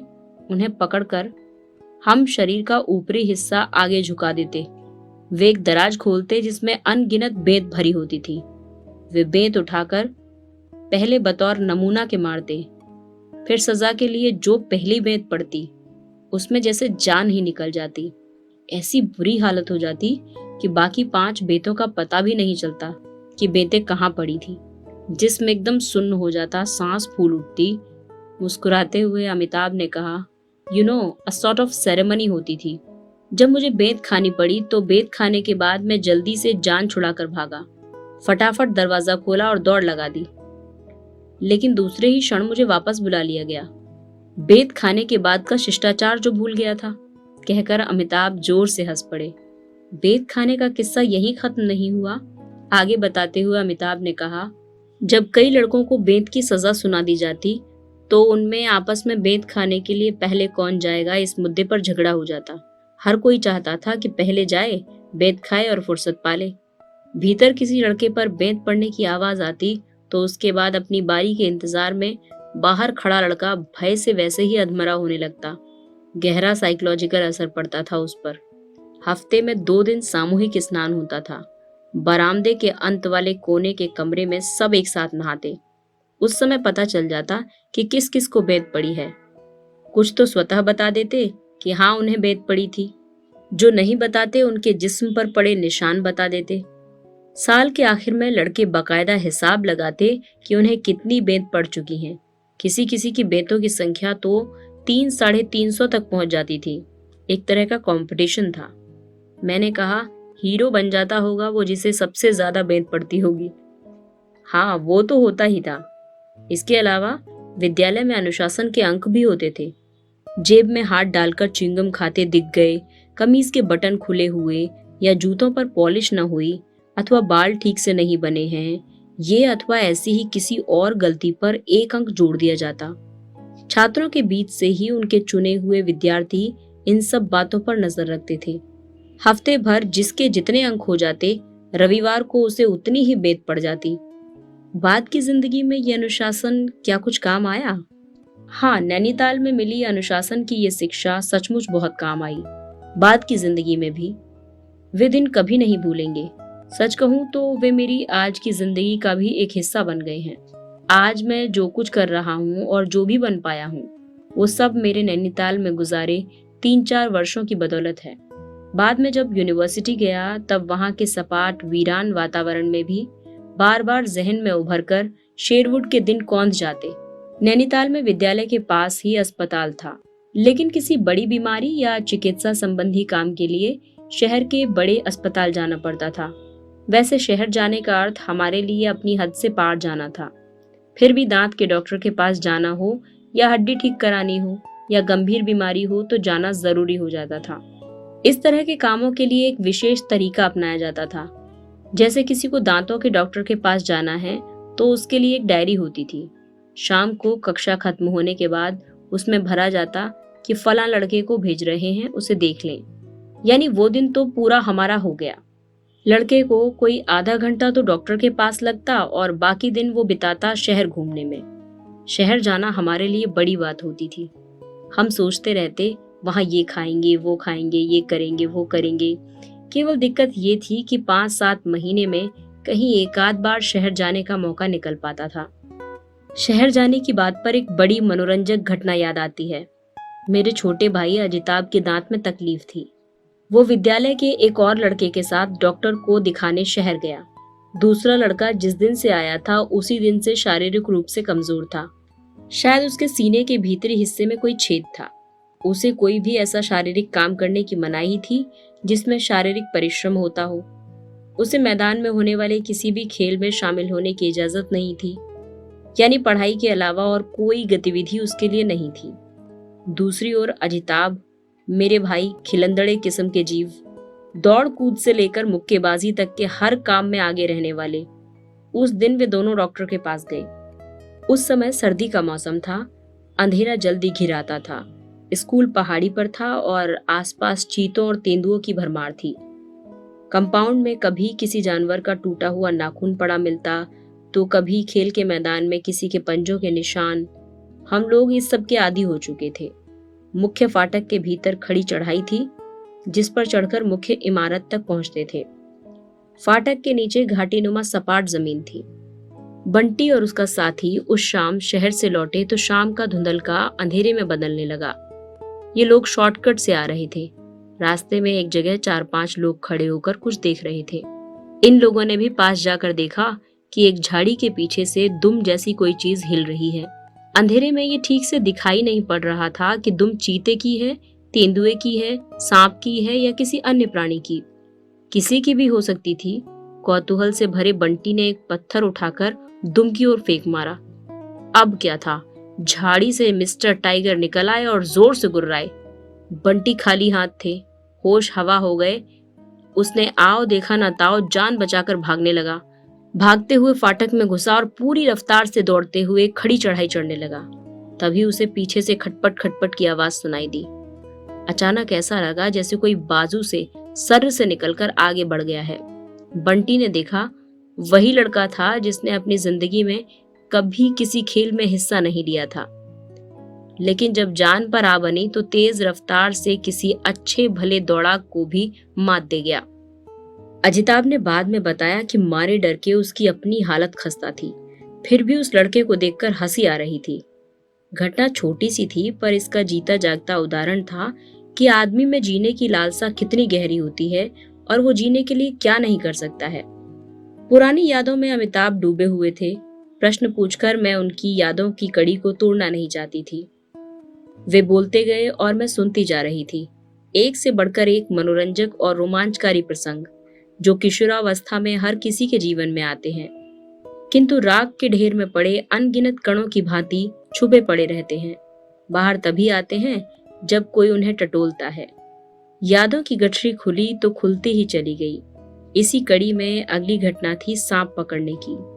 कुछ दोस्तों को सांप पकड़ने का शौक इस हद तक चर्राया कि वो एक व्यसन सा हो गया। इतना उत्साह और जोश था इस बारे में कि विभिन्न कक्षाओं में सांप इकट्ठे करने की होड़ लग गई। पहाड़ी इलाके में वैसे भी सांपों की कमी नहीं रहती है। तरह तरह के सांप देखे जाते थे। 2-3 लड़के तो सांप पकड़ने में इतने माहिर हो गए थे कि चुपचाप पीछे से जाकर सांप की दुम पकड़कर उसे उठा लेते और फुर्ती से बोतल में डालकर ढक्कन बंद कर देते। अमिताभ ने बताया, एक रविवार वे हमेशा की तरह टहलने निकले। सामने एक दीवार पड़ी तो उस पर चढ़ने लगे। तभी दीवार की दरार से एक वाइपर सांप निकल आया। सांप आदमी पर तब तक हमला नहीं करता जब तक उससे छेड़छाड़ न की जाए। तो सांप निकला। लड़के इसके लिए तैयार भी थे, क्योंकि ऐसा वहां आम होता था। लेकिन उस दिन वे लोग उस सांप पर काबू नहीं पा सके। इतने में सशस्त्र पुलिस का एक आदमी वहां से निकला। उसके पास बंदूक थी। उसने निशाना लगाया और सांप को मार गिराया। करीब 8 फुट लंबा था वो सांप। अमिताभ ने आगे बताया, हम 5 थे और हमारे हाथों में हॉकियां थी। मुझे आज भी खूब याद है कि उस मरे सांप को हम लोग अपनी हॉकियों पर लटका कर लाए थे। हॉकी हमेशा साथ में रखते थे हम लोग। हॉकी ना हो तो कुछ ना कुछ और जरूर हाथ में लिए रहते थे, क्योंकि कुछ पता नहीं था कि कब कैसी जरूरत पड़ जाए। हॉस्टल में फिल्म देखना अलाउड नहीं होगा। ये शौक आपको कैसे लगा? हाँ, वहाँ फिल्मों पर कड़ी पाबंदी थी। फिल्म देखने के लिए हमें शहर भागना पड़ता था। सिनेमा घर में फिल्म का आखिरी शो शुरू होता था रात 10 बजे। हॉस्टल में बत्ती गुल होने का समय था रात 9 बजे। वहां से नीचे उतरकर शहर तक नीचे पहुंचने में घंटा भर लगता था। वहां न कोई बस थी न कोई ट्रक। घोड़े जरूर थे, लेकिन चोरी छुपे उन्हें ले जाने का सवाल ही नहीं उठता था। इसलिए पैदल जाने के सिवा कोई चारा नहीं था। हॉस्टल की बत्ती बंद हो जाती। फिल्मों के प्रेमी हम लोग अपने बिस्तरों पर तकिए इस तरह जमाकर उन पर चादर उड़ा देते जैसे कोई सो रहा हो। फिर रात में पहनने के कपड़े पहनकर, टोपी लगाकर, ऊपर से शॉल ओढ़कर ऐसा लिबास बना लेते जैसे उस इलाके में रहने वाले पहाड़ियों का आमतौर पर होता है। उस वक्त तक करीब 9:30 बज चुके होते। बाकी सब कमरों में अन्य छात्र निद्रा देवी की गोद में झूले झूल रहे होते। चौकीदार भी चक्कर लगाकर जा चुका होता। सब तरह से इत्मीनान कर चुकने पर हम गुसलखाने के रास्ते बाहर निकल पीछे की दीवार कूदकर नीचे की ऊंची चट्टान पर पहुंचते। इतना करते करते मुश्किल से 20-25 मिनट रह जाते थे फिल्म शुरू होने में। हम दौड़ना शुरू करते। आज सोच भी नहीं सकते हैं कि उतनी लंबी दूरी हम लगातार दौड़ते हुए कैसे तय कर पाते थे। सिनेमा घर पहुंचकर हम लोग 10 आने की टिकट खरीदते और आगे की कतार में बैठ जाते, इस बात की पूरी सावधानी रखते हुए कि पीछे कोई जान पहचान का बैठा हमें न देख ले। फिल्म खत्म होने पर वापस दौड़ लगाते अंधेरे में, वो भी घुप अंधेरे में। हाँ, इन टोटल डार्कनेस। कभी पकड़े नहीं गए? नहीं, सबकी आंख बचाकर फिल्म देखने का ये सिलसिला बराबर चलता रहा। कुछ दूसरे मामलों में जरूर पकड़े गए, पर जहां तक फिल्म देखने की बात थी, उसकी साथ जाने वाले लड़कों के सिवा किसी और को भनक भी नहीं लगती थी। भनक लगती भी कैसे, हम लोग जब लौटते उस समय तक सब गहरी नींद में होते थे। इस प्रकार हमारा फिल्में देखने का शौक पूरा होता था। फिर भी सब फिल्में तो देख नहीं पाते थे जिन्हें हम देखना चाहते थे। अगर ऐसा होता तो मुझे सारा दिन हॉल में ही बैठा पाया जाता। ये तो बोर्डिंग के आखिरी दिनों में और बाद में कॉलेज में फिल्में देखने को मिली। जागृति और झांसी की रानी फिल्में देखने को मिली। जागृति देखकर सब बच्चों की आंखों में आंसू आ गए थे। अच्छा, तो फिल्म देखकर आप मूव्ड हो जाते हैं। कई दिनों तक अच्छी फिल्म का असर रहता है, जैसे गुरुदत्त जी की कागज के फूल या अनुपमा, जिसे मैंने 5 बार देखा। सोचा भी नहीं था कि इसी सिनेमा का एक दिन हिस्सा बन जाऊंगा। और क्या शौक थे आपके उन दिनों? हमारे हॉस्टल में बिलियर्ड का बहुत बढ़िया रूम था। उसमें सीनियर कैम्ब्रिज और प्री सीनियर कैम्ब्रिज के लड़के खेला करते थे। हम लोग जब 7वीं कक्षा में थे तभी से हमारी दिलचस्पी इस खेल में होने लगी थी। इसलिए भी कि बिलियर्ड रूम हर किसी के लिए नहीं खुलता था। हम लोग खिड़की पर खड़े हो जाते और वहां से खेल देखते हुए सोचा करते कि किस तरह से जल्दी से 9वीं कक्षा में पहुंच जाएं। तब फिर जी भरकर खेल सकेंगे, क्योंकि तब हम बिलियर्ड खेलने के हकदार हो जाएंगे। खैर, किसी तरह कक्षा 9 में पहुंचे। सबसे पहला काम जो हर कोई करना चाहता था वो था बिलियर्ड खेलना। इसके लिए बिलियर्ड क्लब का सदस्य बनना पड़ता था। अब सदस्य इतने बन जाते कि समय मिल पाना मुश्किल हो जाता। हफ्ते भर में हमें ज्यादा से ज्यादा आधे घंटे का समय मिलता था। इस तरह हमारी खेलने की चाहत पूरी ही नहीं हो पाती थी। पर हम लोग उनमें से नहीं थे जो परिस्थितियों के आगे घुटने टेक दें और हाथ पर हाथ धरकर बैठे रहें। जहां चाह होती है राह निकल ही आती है। बस दिमाग लड़ाने भर की देर थी और तरकीब निकल आई। पहाड़ी इलाकों में पानी काफी गिरता है। आधी रात जब बारिश होने लगती, हमारी चौकड़ी रात के 12:30 बजे बिलियर्ड के कमरे में पहुंच जाती। वहां की इमारतों की छतें टीन की होती थी। आवाज सुनाई पड़ने का कोई सवाल ही नहीं उठता था। रही झरोकों से फूटने वाली रोशनी से देख लिए जाने की बात, तो किसको पड़ी थी कि ऐसी रात में अपने बिस्तर का चैन छोड़कर देखता फिरे कि कौन क्या कर रहा है। हॉस्टल लाइफ का यही आनंद था। भला इसमें कोई तुक थी कि रात के पहले पहर में ही कमरे में अंधेरा करके बिस्तर पकड़ लो और सवेरे सूरज निकल आने तक कुछ न करो। रात को 2-2 और कभी कभी तो 2:30-3 बजे तक हम लोग खेलते थे और शायद ये सिलसिला आखिरी दिन तक चलता रहता अगर एक रोज पकड़ न लिए गए होते। पकड़ने वाली थी एक सख्त मेट्रन। एक रात वो रूटीन गश्त देने निकली तो देख लिया कि बिलियर्ड रूम की बत्ती जल रही है। हमें अपनी करनी का खामियाजा भुगतना पड़ा, लेकिन हम इतने भी कमजोर नहीं थे कि ऐसे हादसों से डर जाते। हमारा हौसला हमेशा बुलंद रहा और जब भी मौका मिलता हम बिलियर्ड जरूर खेलते। हाँ, सतर्कता अवश्य बढ़ा दी थी। हम पहले से ज्यादा सतर्क रहते। बिलियर्ड्स ने मुझे बहुत कुछ दिया। ये भी कि गेंद को उसके लक्ष्य तक पहुंचाने के लिए सधे हाथ से हौले से धक्का देना ही काफी होता है। ये अंदाज जिंदगी में बहुत काम आया। इसी की बदौलत आज मैं फिल्मों में हर तरह की भूमिकाएं आसानी से निभा ले जाता हूँ, बिना किसी तनाव या परेशानी के। आपने अभी फिल्मों की बात की। क्या अभिनय का शौक बचपन से था? स्कूल कॉलेजों में नाटकों में भी भाग लेते होंगे। हाँ, मुझे याद नहीं कि एक साल भी ऐसा गुजरा हो जब मैंने स्कूल नाटकों में भाग नहीं लिया हो और अपनी भूमिका पूरी ईमानदारी से ना निभाई हो। शेक्सपियर के नाटकों का मंचन हमारे स्कूल से ही शुरू हुआ था। इनमें से एक नाटक में सर्वश्रेष्ठ अभिनेता का पुरस्कार मुझे अपनी भूमिका के लिए ही मिला था। शशि कपूर जी के ससुर से ये पुरस्कार मैंने ग्रहण किया था। शेक्सपियर के नाटकों का मंचन करने वाले रंगमंच के वे संचालक थे। उन्हीं के नाम पर सर्वश्रेष्ठ अभिनेता का पुरस्कार कैंडल कप दिया जाता था। मैंने इसे उस साल जीता था जब मैं प्री सीनियर कैम्ब्रिज में था। शायद अगले साल भी मैंने ये कप जीता होता अगर किस्मत ने मेरे साथ ऐसा मजाक नहीं किया होता। हम जोर शोर से रिहर्सल में जुटे थे। बीच में एक खाली दिन आता और फिर नाटक होता। उस साल स्कूल के संस्थापक को श्रद्धांजलि अर्पित करने के लिए आयोजनों से भरा विशेष सप्ताह चल रहा था। उसमें सब बच्चों के माता पिता आते थे। हमारी ड्रिल के प्रदर्शन होते थे। खेलकूद के इस उपलक्ष्य में पढ़ाई की पूरे सप्ताह छुट्टी रहती। विद्यालय में कोई उत्सव होता तो उसमें पड़ोस के स्कूल की लड़कियां भी आती थीं। उन्हें देखने, शामिल होने के लिए आमंत्रित किया जाता था। खेल कूद हो या कोई अन्य कार्यक्रम, हम लोग कार्यक्रमों की लिस्ट बनाते। उन्हें देखने, उसमें शामिल होने के लिए उन्हें भी आमंत्रित किया जाता था। लिस्टें बनती थी, उनमें क्या क्या लिखा जाए, इस बात को लेकर हमारे बीच खासी बहस चलती। फिर लिस्ट को साइक्लो स्टाइल कराया जाता। तब शुरू होता उसके लिए अपने अपने अलग अलग ढंग के लिफाफे तैयार करने का काम। चित्रकला के पूरे सत्र चलते थे। हर कोई अपनी कलाकारी का जौहर दिखाने के लिए जान लड़ा देता। लिफाफे तैयार हो जाते तो उन्हें पहुंचाने की बारी आती। हमारे स्कूल से एक लड़का निमंत्रण पत्र बांटने जाता। हर कोई अपने लिफाफे उसे थमा देता, पूरी तरकीब के साथ कि कौन सा लिफाफा किसे देना है। हमारे नाटक का निर्देशन एक टीचर कर रहे थे। उसमें मेरी भूमिका काफी बड़ी थी। एक दृश्य में काफी ऊंचाई से कूदना था। रिहर्सल में मैंने अपनी ओर से पूरी जान डालने की कोशिश की, पर डायरेक्टर महोदय को जमा नहीं। बार बार मुझसे दोबारा वो सीन करने के लिए कहते रहे। मैं हिचकिचाया तो बोले, फिक्र मत करो, अस्पताल पास ही है। अब कोई चारा नहीं था। मैं दोबारा कूदा, इतने जोर के धमाके के साथ कि पैर में मोच आ गई। मैं बहुत दुखी हुआ। शरीर से ज्यादा दर्द मन में था। बार बार मन कचोट रहा था कि अब नाटक में हिस्सा नहीं ले सकूंगा। मैंने डैड को भी बुला लिया था। वे आ गए थे। वे महसूस कर रहे थे कि सचमुच मेरे दिल को बहुत चोट लगी है और मैं बहुत निराश हो उठा हूँ। उस समय उन्होंने मुझे धीरज देने के लिए एक वाक्य कहा जो मेरी बाद की जिंदगी में बहुत काम आया।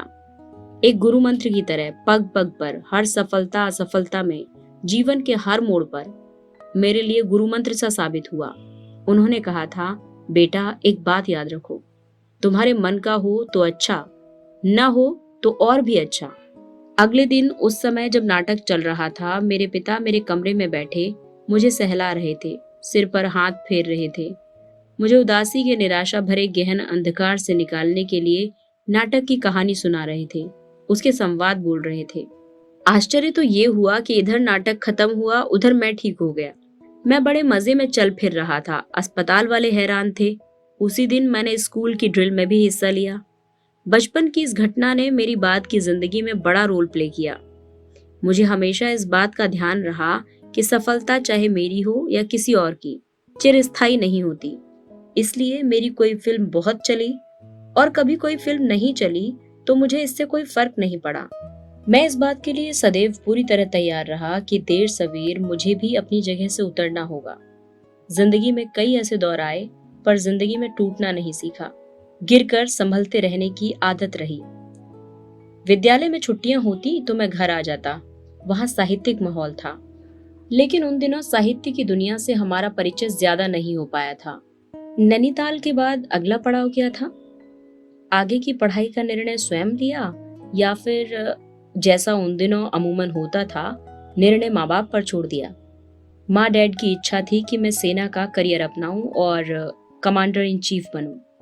बहुत दिनों तक वे मुझे घर में जनरल कहकर बुलाते रहे। हुआ ऐसे कि एक बार हमारे घर एक घनिष्ठ परिचित मित्र आए। शायद मेरी काठी देखकर उन्हें ख्याल आया कि मैं सेना में भर्ती हो जाऊं तो वे अपनी देखरेख में मुझे एक योग्य सिपाही बना देंगे। मैं भी उनकी बातों से प्रभावित हो गया और शायद सेना में चला भी गया होता, किंतु मेरी माँ को ये पसंद नहीं था। फिर क्या, सीनियर कैम्ब्रिज करने के बाद कुछ तो करना ही था। सो मैंने सेंट स्टीफन में प्रवेश लिया। बुनियादी भूल मुझसे उस समय हो गई जब मैं सीनियर कैम्ब्रिज करने के बाद अध्ययन के लिए विषयों का चयन कर रहा था। यूनिवर्सिटी में प्रवेश उन दिनों भी बहुत मुश्किल था। मुझे दिल्ली के सेंट स्टीफन कॉलेज में इंटरव्यू के लिए बुलाया गया। प्रिंसिपल ने बहुत कहा कि आर्ट के विषय ले लूं तो वे एडमिशन दे देंगे, क्योंकि मेरा साहित्यिक बैकग्राउंड था। लेकिन मैं अड़ा रहा कि पढ़ूंगा तो साइंस ही। एक उम्र होती है, एक वक्त होता है जब आदमी किसी की बात नहीं सुनता, करता है तो बस अपने मन की। न जाने क्यों मेरे मन में बात जम चुकी थी कि विज्ञान का अध्ययन तो नपातुला होता है। विज्ञान के विषय वही लेता है जो ज़हीन होता है, बुद्धिमान होता है। ऐसे छात्र जब पढ़कर निकलते हैं तो वैज्ञानिक, डॉक्टर, इंजीनियर वगैरह कुछ भी बन सकते हैं। सो मैंने साइंस ले ली।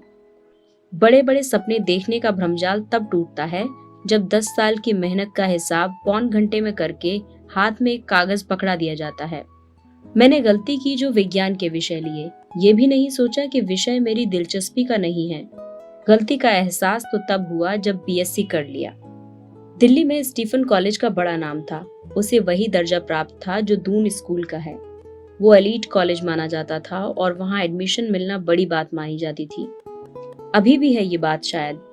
दिल्ली में एम्बेसडर या ब्यूरोक्रेसी के बड़े ऑफिसर का बेटा होना भी बड़ी बात मानी जाती थी। वहाँ समाज में इसी प्रकार का विभाजन मान्य था। कॉलेज में भी मुझ पर भी इसका प्रभाव तो पड़ा ही था। ईमानदारी से पूछें तो मुझे भी लगता था कि मैं कॉलेज के उन विद्यार्थियों के सामने जो किसी पब्लिक स्कूल से नहीं आए हैं, बैठा क्या कर रहा हूँ। मैं काफी कंफ्यूज था, जिसे स्नॉब कहते हैं वो था। ऐसा क्यों सोचते थे आप? सोचने का कारण था, मैं नैनीताल के शेरवुड का पढ़ा हुआ था। बाकी बच्चे दिल्ली के या दूसरे शहरों के स्कूल से आए थे। मेरे घर का वातावरण भी एलीट था। मैं हमेशा अपने को सबसे आगे देखना चाहता था, चाहे वो कपड़ों के पहनने का ढंग हो या पढ़ाई लिखाई में या फिर गेम्स में। किंतु गेम्स मेरे वश का खेल नहीं था, इसलिए कभी कभी हताश हो उठता था। इसलिए मैंने ड्रामेटिक्स नाटकों में भाग लेना शुरू किया। उसमें मुझे प्रथम पुरस्कार भी मिला। इससे मेरा आत्मविश्वास भी बढ़ा। जहां तक मुझे याद पड़ता है, मैं हमेशा एक अलग तरह का व्यक्ति बनना चाहता था। मेरी पसंद की कॉमिक की किताब का हीरो लोन रेंजर था। मैं सपने देखता था बहादुर, अमीर, प्रसिद्ध होने का। उस दिशा में काफी सोचता भी रहता था। क्या उस समय कभी आपके दिमाग में ख्याल आया कि आप फिल्मों में काम करना चाहेंगे? नहीं, आर्क लैंप की रोशनी से जगमगाते सिनेमा के लुभावने संसार में कदम रखने का कोई इरादा नहीं था।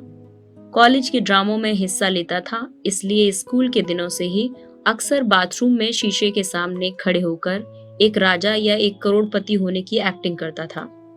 जब भी बोर होता, सीधा बाथरूम में शीशे के सामने खड़ा होकर एक्टिंग करके अपना मन बहलाता था। अक्सर फव्वारा चला देता और उसके पानी से ऐसे लड़ाई लड़ता मानो वो कोई दुष्ट व्यक्ति हो जो मुझ पर हावी होना चाहता हो। जब काफी देर हो जाती तो माँ आवाज लगाती, मुन्ना अब बाहर आ जाओ। यादगार घटनाओं से छलछलाते नैनीताल के स्कूल के दिन और उसके बाद यूनिवर्सिटी के मरुस्थल में बीते 3 साल के दौर के बाद वक्त के पहियों ने किन किन मोड़ों की ओर घुमाया आपकी जिंदगी की गाड़ी को, कुछ बताएंगे? जैसा कि यूनिवर्सिटी से पढ़कर निकले करीबन हर युवक के साथ होता है, मैंने भी नौकरी के लिए थोड़े बहुत हाथ पैर मारे। अगर आप इंग्लिश फर्राटे से बोल सकते हैं, स्टाइल के कपड़े पहनते हैं, गोल्फ या बिलियर्ड खेल सकते हैं और हाथ में स्टाइल से सिगरेट पकड़ सकते हैं, तो काम आसानी से मिल जाता है। मैं रसेल स्ट्रीट कलकत्ता में रहता था। ये पार्क स्ट्रीट से थोड़ी दूर पर थी और कॉलेज के 3 साल के दिनों में एक मित्र के साथ फ्लैट शेयर करता था। मुझे बर्ड एंड कंपनी में काम मिल गया। कुल 480 रुपए मिलते थे। मुझे समझ नहीं आता था कि कुछ चिट्ठियों को साइन करने के लिए इतना पैसा क्यों दिया जाता है। जब वे रुपए मिलने लगे तो लगा बहुत कुछ हासिल कर लिया है। पहली तनख्वाह से मैं अपनी माँ के लिए एक साड़ी और टी सेट तथा पिताजी के लिए पेन लेकर टाई और सूट में पहुंचा तो एहसास हुआ कि बहुत बड़ा हो गया हूँ। टाई और सूट पहनकर अपने को बहुत जिम्मेदार समझने लगा। कंपनी में अफसर का दर्जा था और वक्त बड़े मजे से गुजरता था। दफ्तर से जो समय बचता उसमें रंगमंच पर काम करता, नाटकों में अभिनय करता। रंगमंच संबंधी गतिविधियां बड़े पैमाने पर संगठित रूप से कलकत्ता में चलती रहती थीं। वहां के रंगकर्मी बड़े सक्रिय और जागरूक थे। अमिताभ ने बताया, कलकत्ता के उन दिनों में मुझे किसी तरह का असंतोष नहीं था। बहुत कुछ संभावना यही थी कि लंबे समय तक वो नौकरी चल जाएगी, या ये भी हो सकता है कि वो नौकरी छोड़कर उससे भी ऊंची और कोई नौकरी पकड़ लेते और जिंदगी मजे में बीत जाती। पर कभी कभी बड़ी मायूसी हो जाती। ये भी कोई जिंदगी है? सुबह सुबह तैयार होकर ऑफिस जाओ, 10 बजे रूटीन काम, ढेर सारी चिट्ठियां लिखाना, कभी कभी क्लाइंट के साथ लंच पर जाना, बियर और जिन पीना और शाम को लौट आना। शाम एक क्लब में दोस्तों के साथ बियर और स्क्वैश गेम खेलकर कटने लगी। चैन और आराम के इस रंग में खलल उस दिन शुरू हुआ जब छोटे भाई अजिताभ की नजर एक विज्ञापन पर पड़ी। यूनाइटेड प्रोड्यूसर्स ने माधुरी फिल्म फेयर प्रतिभा प्रतियोगिता आयोजित की थी। ये उसी का विज्ञापन था। अजिताभ ने फिल्मी दुनिया के अनेक रंगीन ख्वाब दिखाए। मैंने बहुत नानुकुर की, किंतु वो पीछे पड़े रहे। विभिन्न पोजों में फोटो खिंचवाई गई और अंततः प्रतियोगिता फॉर्म के साथ भेज दी गई। उस प्रतियोगिता का फल क्या हुआ, उसके बारे में ना ही पूछे तो बेहतर है। मुझे प्राथमिक साक्षात्कार के लिए बुलाया गया। बंबई पहुंचा तो सच्चाई मालूम पड़ी। ये मानकर तसल्ली करनी पड़ी कि जिंदगी में बहुत तरह के तजुर्बे होते हैं, उन्हीं में से एक ये भी। विज्ञापन में सब्जबाग दिखाए गए थे, 2000 रुपए तनख्वाह, ऊपर से ये चीज, वो सब कुछ जिसके लिए लोग सपने देखा करते हैं। वापस लौटकर कलकत्ता आ गया और अपने काम में रम गया। फिल्मों में काम करने की बात आई गई हो गई। धीरे धीरे पूरा साल बीत गया। तभी एक दिन इत्तेफाक से सुनील दत्त साहब से भेंट हो गई दिल्ली में। वे किसी सामाजिक कार्य के सिलसिले में डैड के पास आए थे। पिताजी बातों बातों में उन्हें बता बैठे कि मैं माधुरी फिल्म फेयर प्रतियोगिता में गया था। उन्होंने कहा वे इसके बारे में पता लगाकर सूचित करेंगे।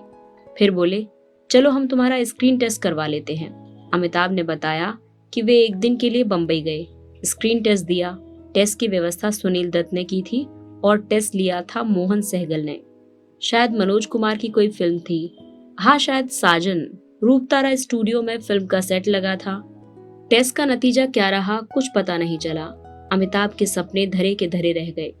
फिल्मी दुनिया के दरवाजे पर उनकी ये नाकाम दस्तकें भूली बिसरी कहानियां बनकर रह गई होती अगर अजिताभ का तबादला उन्हीं दिनों बंबई न हो गया होता। अपने बड़े भाई को फिल्मों में काम करते देखने के लिए बेताब अजिताभ, जिन्हें घर में अजीत कहते थे, वहीं कहीं अब्बास साहब से टकरा गए। वे ख्वाजा अहमद अब्बास के नाम प्रधानमंत्री इंदिरा गांधी का एक पत्र लाए थे। लेखक, पत्रकार, निर्माता, निर्देशक ख्वाजा अहमद अब्बास उस समय नए चेहरों की तलाश में थे। उन्होंने अमिताभ की तस्वीरें ली, उन्हें देखा और अपनी फिल्म सात हिंदुस्तानी में काम करने के लिए बुला लिया। इस तरह फिल्मों में उनकी शुरुआत हो गई। कलकत्ता में कितने दिन रहे नौकरी में, और फिर उस अच्छी भली नौकरी को छोड़कर दूसरी दुनिया में कदम रखने का निर्णय लेते समय आपको हिचकिचाहट नहीं हुई?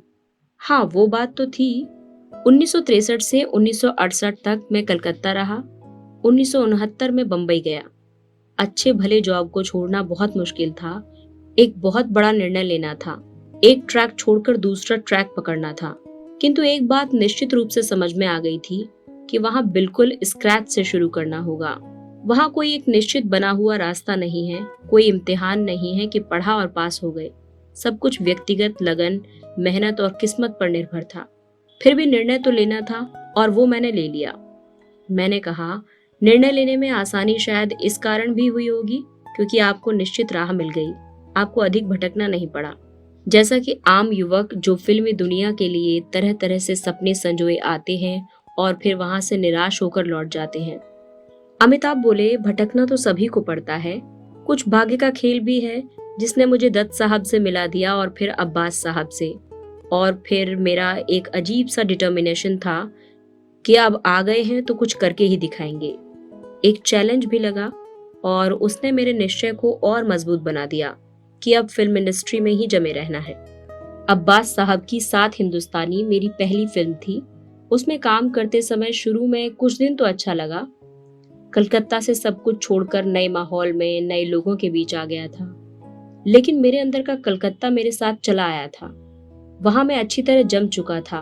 तनख्वाह उससे कुछ ज्यादा ही थी जो आम आदमी के लिए काफी होती है। मैं बैचलर था। आने जाने के लिए पास में गाड़ी थी और रहने के लिए फ्लैट। बंबई में कलकत्ता खूब याद आता था। आंखों के आगे अक्सर वहां के जाने पहचाने दृश्य उभरने लगते। यहाँ हकीकत बिल्कुल दूसरी थी। कलकत्ता के आदमी बड़े मिलनसार थे। यहाँ बड़े अजीब लोगों से मुलाकात हो रही थी। कलकत्ता में जिस उम्र के लोग मेरे साथ काम कर रहे थे, उस उम्र के लोगों की बातें यहाँ सुननी पड़ती थी। अक्सर ऐसा लगता कि मैं उन लोगों से ज्यादा होशियार हूँ, फिर क्यों उनकी बात मान रहा हूँ? वे तो कुछ जानते ही नहीं हैं। ऐसे विचार यदा कदा उठते रहते, पर मैं उन्हें नजरअंदाज कर देता। अपने विकास के लिए ये सब जरूरी था। आज मैं खुश हूँ कि मैं उस चक्की से पिस कर निकला। ऐसे विचार उठने का कारण क्या था? क्या अब्बास साहब की ओर से कोई परेशानी थी, या अपनी भूमिका में कोई कठिनाई? बीच में ही बात काटते हुए अमिताभ बोले, नहीं नहीं, उनकी ओर से कोई परेशानी नहीं थी, क्योंकि मेरे पास रंगमंच का काम करने का लंबा अनुभव था। हाँ, ये बात बार बार जरूर मन में कौंध जाती कि यहाँ आने की तो कोई आकांक्षा ही नहीं थी, कोई ऐसी महत्वाकांक्षा भी नहीं थी कि ये बनना है वो बनना है। हाँ, फिल्मों में काम करने का अनुभव नहीं था, वहां तो नौसिखिया ही था, इसलिए निराशा का वैसा कोई दौर नहीं आया जैसा फिल्मों के दरवाजे खटखटा रहे आम लोगों को भुगतना पड़ता है। अब्बास साहब से मुलाकात हो ही गई थी, फिर भी भटकना तो सबको पड़ता ही है, किसी को कम किसी को ज्यादा। अब्बास साहब की फिल्म बन ही रही थी कि इसी बीच अक्टूबर नवंबर में सुनील दत्त साहब ने अपनी फिल्म शुरू की, रेशमा और शेरा। उन्होंने उसमें मुझे ले लिया। तब एक निश्चय मन में जगने लगा कि अब आ गए हैं तो यहीं लगे रहें। लगता था कि सामने एक चुनौती है। आपका बैकग्राउंड पुष्ट था, इसीलिए आप टिके रह पाए होंगे। जी नहीं, मैंने इसके बाद से घर से पैसा नहीं मंगाया। तय कर लिया कि जो भी हालत होगी उसी में गुजर करेंगे और स्वयं अपने बूते पर गाड़ी आगे खींचेंगे। एक के बाद एक सामने आते गए अवरोधों के बीच से रास्ता बनाते हुए गाड़ी चल पड़ी। यहाँ तक कि एक रात तो मुझे मरीन ड्राइव पर सड़क के किनारे खुली बेंच पर सोना पड़ा। मैं रात के 1-1 बजे तक जागा हूँ, क्योंकि 1 बजे के बाद वहाँ जो एक बेकरी थी, वहां पर ब्रेड का दाम 4 आने से 2 आने हो जाता था। तो 1 बजे रात तक हम बैठते थे वहां पर, क्योंकि हमारे पास 2 ही आने होते थे। उस समय सिर छुपाने के लिए कोई जगह नहीं थी। पहली फिल्म मिली थी, यही गनीमत थी। पहली फिल्म में देते ही क्या है कि वो अपने रहने खाने का इंतजाम कर सके। मैंने भी सोचा, चलो कोई बात नहीं, आज मरीन ड्राइव पर ही सो जाते हैं। बड़ी शिद्दत से भरे थे वो शुरू के दिन। पास में 1 रुपया भी नहीं था कि कहीं जाने के लिए बस का टिकट ही खरीद सके। कहीं जाना है तो मारे मारे यहाँ से वहां भटकते फिरो। तब मैंने आमदनी के दूसरे रास्ते तलाशने शुरू किए और रेडियो के लिए व्यापारिक विज्ञापनों में काम करने लगा। एक विज्ञापन में काम करने के 50 रुपए मिल जाते। इस काम का सिलसिला भी साथ हिंदुस्तानी की वजह से चल पड़ा। फिल्म में जलाल आगा मेरे साथ काम कर रहे थे। वो विज्ञापन फिल्में भी बनाते थे और रेडियो के लिए कमर्शियल एडवर्टाइजमेंट भी। वे पीछे पड़ गए कि यार, तुम्हारी आवाज अच्छी है, इस बिना पर तुम कमर्शियल में चल निकलोगे। रेडियो कमर्शियल के लिए सबसे बड़ी जरूरत होती है अच्छी आवाज। मैंने कितने ही विज्ञापन किए अपनी आवाज के कारण। 2-2 मिनट के जिंगल, वैसे ही जैसे रेडियो सिलोन और विविध भारती में आते हैं। कहीं ओवल्टीन को अपनी आवाज दे रहे हैं, कहीं निर्लान को। समय केवल 2 मिनट, लेकिन वो काम भी हमेशा नहीं मिलता था। जब तंगी होती, जलाल से कहता, दिलाओ यार कुछ ऐड फिल्में। फिर एकदम से कहीं से खबर आ जाती कि बस कल आ जाइए। चर्च गेट से लोकल ट्रेन लेते थे और तब कहीं वर्ली पहुंचते थे। वहां काम कर लेने पर 50 रुपए हाथ लगते, लेकिन वे 50 रुपए 50 मिनट भी नहीं टिक पाते। नीचे सड़क पर आते आते ही विचार आता कि अब टैक्सी से जाएंगे, लोकल ट्रेन से नहीं जाएंगे। 10-15 रुपए टैक्सी में फूक जाते, फिर थोड़ा बहुत इधर उधर घूमना घामना और जेब खाली हो जाती। एक दोस्त था जिसके पास गाड़ी थी, उसमें पेट्रोल भरवा लेते थे कि चलो यार निकलते हैं। इस तरह जब तब तफरी हो जाती थी। आज इन दिनों के बारे में सोचकर कैसा लगता है। संघर्ष के वे दिन, अपना ही भोगा हुआ यथार्थ आज जब याद आता है तो यकीन नहीं आता कि इस सब के बीच से होकर गुजरा हूँ। आज लगता है कि कितने अच्छे थे वे दिन, कैसे आत्मसंतोष से भरे थे वे दिन। अपना कहने के लिए पास में भरपूर समय था। कुछ अभाव भले थे, पर एक तरह का इंस्पिरेशन भी था, चुनौती भी। अपने ही व्यक्तित्व को खा जाने वाली तनावों से भरी अनवरत व्यस्तता, भागदौड़ और आपाधापी, इस सब का भी अपना एक आनंद होता है। कुछ सोचते हुए अमिताभ बोले, दरअसल संघर्ष में एक बड़ी अजीब आपाधापी होती है।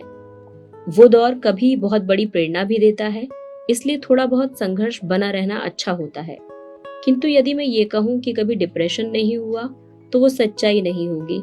कलकत्ता में जिस उम्र के लोग मेरे पास काम करते थे, जिनका मैं बॉस था, उस उम्र के लोगों की बातें यहाँ बंबई में सुननी पड़ती थी, और तब असंतोष उबरना और गुस्सा आना लाजमी था। पर मैं इन सब बातों को नजरअंदाज कर देता था। दूसरी बात एक और थी। बंबई वाकई बड़ा अजीब शहर है। यह आदमी को नीचे से ऊपर की ओर ढकेलता है, काम करने को प्रेरित करता है। अंतिम लक्ष्य क्या है आपको भी नहीं मालूम। एक पॉइंट पर पहुंचकर लगता है कि आप उससे अधिक हैंडल कर सकते हैं। यहाँ मनुष्य की कैपेसिटी की कोई सीमा नहीं है। यदि आप कुछ न कर रहे हो तो और अधिक धकेलता है। इस हालत में दो ही विकल्प रह जाते हैं, या तो आप सब छोड़कर भाग लें, या फिर रहें तो लड़ते रहें अपने साथ। एक काम मिला तो मन करता है इससे और अच्छा काम मिले। बॉम्बे पुश करता है। खाली समय में जब काम नहीं होता था तब क्या करते थे? कई बार जब काम नहीं होता था तो खाली समय में बहुत डिप्रेशन हो जाता था। मैं चुपचाप बैठ जाता, ताने बाने बुनते उधेड़ते कि क्या होगा क्या नहीं। कभी कभी पूरा का पूरा दिन ऐसे निकल जाता कि न कहीं गए न किसी से बात की।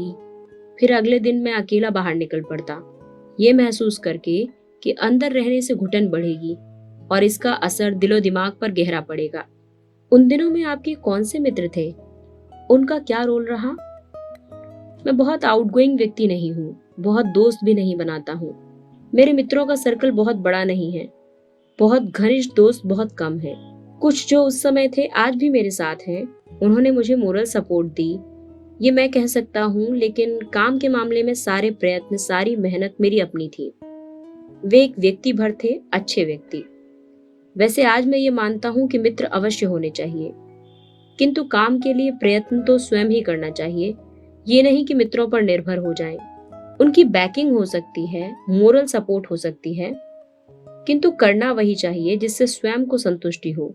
इसलिए उन दिनों में भी मैं अपना जीवन स्वयं जी रहा था। जनरल प्रैक्टिस रहती है कि लोगों के पास जाकर काम मांगो, कोई चेहरा देखकर काम दे दे, ऐसा हो सकता है, मगर मेरे साथ ऐसा नहीं हुआ। अच्छा ही हुआ, क्योंकि काम मांगना मुझे अच्छा नहीं लगता था। बहुत छोटे से काम से शुरू करके इस जगह पहुंचा, इसकी खुशी है। कई लोग मैनिपुलेट कर सही लोगों को मिलते हैं, मैंने कभी नहीं किया। आज भी करना पड़े तो नहीं कर पाऊंगा। इसीलिए हर पार्टी में जाना, प्रोड्यूसरों के पीछे भागना, ये सब मैंने कभी नहीं किया। अपनी कैपेसिटी के अनुसार बेस्ट काम करना मेरा सदैव लक्ष्य रहा। फिल्म इंडस्ट्री में इतने दिन रहने के बाद आज भी हर काम एक चुनौती लगता है चुनौती सामने है टिके रहने के लिए। जब चुनौती सामने रहेगी तभी आदमी उत्साह से काम कर सकेगा। हर दिन कैमरे के सामने एक नया अध्याय जुड़ता, एक नया चैप्टर सामने आ जाता। इसी तरह आदमी चलता रहता है। फिल्मी दुनिया में आप किस फिल्म से स्थापित हुए? ये सवाल मुझसे अक्सर पूछा जाता है कि मैं फिल्मी दुनिया में स्थापित किस फिल्म से हुआ। मेरी समझ में नहीं आता कि मैं जवाब दूं तो क्या। मेरी पहली फिल्म अब्बास साहब की 7 हिंदुस्तानी थी। उसमें मेरी भूमिका बहुत अच्छी थी। दत्त साहब की रेशमा और शेरा भी बहुत भव्य थी, लेकिन उसमें मेरी भूमिका छोटी सी ही थी, एक गूंगे का रोल था। फिर भी उस किरदार को पूरा मन लगाकर भरसक अच्छी तरह निभाया। इसलिए मुझे लगता था कि उस भूमिका में मैं बहुत अच्छा कर सकता हूँ। मुझे एक चुनौती दिखी, संभावनाओं से भरी हुई। उसके बाद परवाना मिली, उसमें भी बहुत अच्छी भूमिका थी। फिर ऋषिदा यानी ऋषिकेश मुखर्जी ने शुरू की आनंद। उसके बारे में क्या कहूँ, जिन लोगों ने फिल्म देखी उन्होंने बड़ी तारीफ की।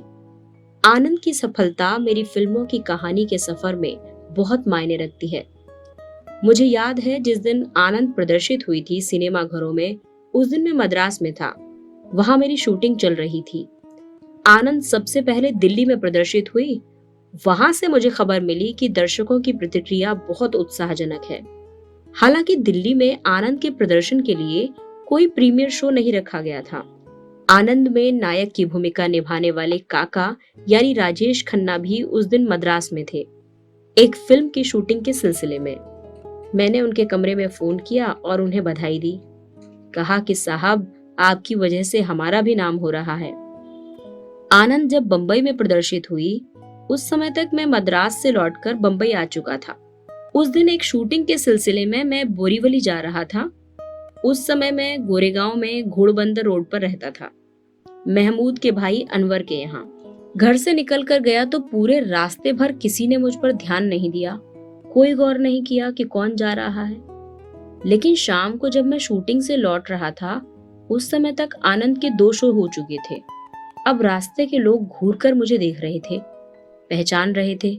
सवेरे जाते समय जिस रास्ते से मैं बिल्कुल अनजाना था, शाम को लौटते समय उसी में बिल्कुल माना हुआ हो गया था। ये था फिल्मों का जादू, जो उस दिन मैंने शिद्दत से महसूस किया। कुछ अलग सा महसूस हो रहा था, जो आमतौर पर और दिनों महसूस नहीं होता था। ये ऐसी फीलिंग थी जिसे आप महसूस कर सकते हैं, लेकिन व्यक्त नहीं कर सकते। फिल्म के 3-4 शो हुए नहीं कि लोगों को पता चल जाता कि उसमें कितना दम है, कितना नहीं। पहली पहचान पा जाने के उस सुख ने संघर्ष के दिनों की याद तो जरूर दिलाई होगी। हाँ, सो तो है। उस रात बंबई में अपने गर्दिश के दिनों के दृश्य सिनेमा घरों में चलती फिल्म की तरह देर तक मेरी आंखों के सामने तैरते रहे। वे 1.5 साल जो मैंने कुछ ही पहले महमूद के पास रहकर गुजारे थे, अब कितने दूर चले गए लग रहे थे। महमूद ने 7 हिंदुस्तानी में मेरे साथ काम किया था। वहीं हमारी दोस्ती शुरू हुई, जो समय के साथ परवान चढ़ती गई। उन दिनों महमूद ने मुझे अपने पास रखकर जो सहारा दिया था, मेरी सुख सुविधाओं का जो ध्यान रखा था, वो कोई ऐसी मामूली बात नहीं थी जिसे आसानी से भुला दिया जाए। आज आपको सुपरस्टार कहा जाता है। आप क्या सोचते हैं इस बारे में? अमिताभ कुछ चिढ़ से गए, कहने लगे, ये शब्द ही नापसंद है मुझे, क्योंकि मैं जानता हूं कि मुझसे पहले भी कुछ लोग सुपरस्टार कहलाए गए और मेरे बाद भी कहलाए जाते रहेंगे। दरअसल ये सब पत्र पत्रिकाओं ने उछाला है, अपना प्रचार प्रसार बढ़ाने के लिए। सच तो ये है कि ये फतवा कोई हमेशा रहने वाला नहीं है। कुछ लोगों को ये मिलता है तो दूसरों से छिन जाता है। जिनसे छिन जाता है वे परेशान हो उठते हैं। वे ये भूल जाते हैं कि आर्टिस्ट को इस सब से चिंता करने की जरूरत नहीं होनी चाहिए। हर कोई हर समय अच्छा काम नहीं कर सकता, उसके लिए बहुत से फैक्टर जिम्मेदार होते हैं। मुख्य बात यह है कि कलाकार अपना काम भरसक ईमानदारी से करता रहे। मैं आज अगर ये सोचने लगूं कि मेरा वक्त गया तो कभी काम पा ही नहीं सकूंगा। ऐसी हालत में फ्रस्ट्रेटेड होकर रह जाऊंगा। फिल्मों में आपका जो चरित्र होता है, उसके लिए क्या कोई विशेष अध्ययन करते हैं आप? आमतौर पर जो चरित्र मिलते हैं उन्हें निभाने में कोई खास दिक्कत नहीं होती। ज्यादातर घिसे पिटे रोल होते हैं। कभी कभी एकाध फिल्म जरूर ऐसी होती है जिसमें अपने चरित्र के बारे में थोड़ा बहुत सोचना समझना पड़ता है, लेकिन ऐसी कोई बात नहीं कि घंटों बैठकर उसका अध्ययन कर रहे हैं। कोई ऐसा उदाहरण के लिए दीवार में मेरा चरित्र था। इसके लिए कुछ जानकारी हासिल करना जरूरी था कि ऐसे लोग क्या करते हैं, कैसे रहते हैं, आदि आदि। मुझे बताया गया था कि मेरा चरित्र हाजी मस्तान से प्रेरित है। हाजी मस्तान से मैं 2-3 बार मिल चुका था। एक वक्त वो स्वयं भी फिल्म बनाना चाहता था, शायद अपने जीवन पर ही। एकदम दुबला पतला हाजी मस्तान बिल्कुल मामूली आदमी नजर आता था, पर बातचीत में, व्यवहार में बड़ा मीठा। कोई सोच भी नहीं सकता था कि यही हाजी मस्तान है। मैंने देखा उसकी आंखें ऐसी हैं जो पथरा गई सी लगती हैं। उसकी एक आंख हमेशा गीली रहती थी। इस चरित्र की भूमिका के लिए मैंने अपनी आंखें तो मेकअप से लाल कर ली थी, पर एक आंख में गीलापन लाने के लिए कोशिश करनी पड़ी। पूरी तरह भावहीन एक पत्थर जैसी आंख और दूसरी भीगी हुई सी, आंसू नहीं पनीली सी आंख। कुछ ऐसा ईमान धर्म के समय भी हुआ। उसमें मेरा चरित्र भिंडी बाजार में रहने वाले दादा किस्म के एक मुसलमान का था। एंग्लो इंडियन, बम्बईया, मराठी, मुसलमान, क्रिश्चियन के ऐसे किरदार निभाने में वैसी ही भाषा, वैसी ही भावभंगिमा वगैरह, इन सब से कोई क्रिएटिव सेटिस्फेक्शन मिलता है? निश्चित रूप से मिलता है, यदि इसे आप क्रिएटिव कहें तब। वैसे कमर्शियल फिल्मों के साथ क्रिएटिव शब्द जोड़ा नहीं जाता है। वैसे भी कमर्शियल फिल्म जैसे शब्द से मुझे चिढ़ है। अक्सर हमारे फिल्म आलोचक इसका प्रयोग करते हैं। ऐसी फिल्में करने में जोर भी बहुत पड़ता है, बहुत खून पसीना बहाना पड़ता है। वास्तव में यही हमारे क्रिएटिविटी के क्षण हैं, क्योंकि दर्शक इन्हें पसंद करता है। आपको कभी ऐसा नहीं लगा कि पर्दे पर आपकी जो छवि है वो हिंसा से जुड़ी है? मेरे साथ हिंसा को कैसे जोड़ा जा सकता है? न तो मैं सम्राट अशोक हूँ, न अकबर बादशाह, कोई तानाशाह भी नहीं हूँ। मैं तो बस अपनी भूमिका निभा रहा होता हूँ। हो सकता है ऐसे चरित्र मुझे आखिर इसलिए दिए जाते हों क्योंकि मैं उन्हें बहुत अच्छे ढंग से करता हूँ, और क्योंकि मैं उन्हें इतने अच्छे ढंग से करता हूँ कि लोग सोचते हैं मैं सचमुच में वही चरित्र हूँ और बहुत गुस्से में हूँ। संभव है कि लोग ऐसी धारणा बना लेते हों कि मैं आक्रोश का पुतला हूँ। आपसे एक बात कहना चाहूंगी। You have become larger than age. आपकी स्क्रीन पर्सनैलिटी अधिकतर हिंसा से जुड़ी है। आज एक नवयुवक जो अमिताभ बच्चन का फैन है, उनकी तरह उठना, बैठना, बोलना चाहता है। उस स्थिति में हिंसा से जुड़ा आपका चरित्र भी अपनाने लगे, तो इसमें आपकी क्या जिम्मेदारी बनती है? देखिए, जिम्मेदारी तो लेखकों की बनती है। आप उनसे ही पूछें कि ऐसे चरित्र वे रचते ही क्यों हैं। मैं तो यही जानता हूँ कि मुझे जो रोल दिया गया है, उसको मैं पूरी ईमानदारी से करूँ। मुझे रोल दिया गया गंभीर व्यक्ति का, धोती कुर्ता पहने गंभीर व्यक्ति का। बाद में क्या हुआ कि ऐसे ही रोल मिलने लगे, बाबू मोशाय वाले। हिंदी सिनेमा में एक रोल क्लासिफाइड हो जाता है। एक एक्टर जो इंस्पेक्टर बनता है तो उसे इंस्पेक्टर के रोल ही मिलने लगते हैं। पुलिस वाले या डॉक्टर का रोल मिलता है तो वो उसी के लिए ब्रांडेड हो जाता है। धोती कुर्ते वाले रोल के लिए डायरेक्टर हमेशा के लिए धोती कुर्ते वाली पहचान देने की कोशिश में लगे।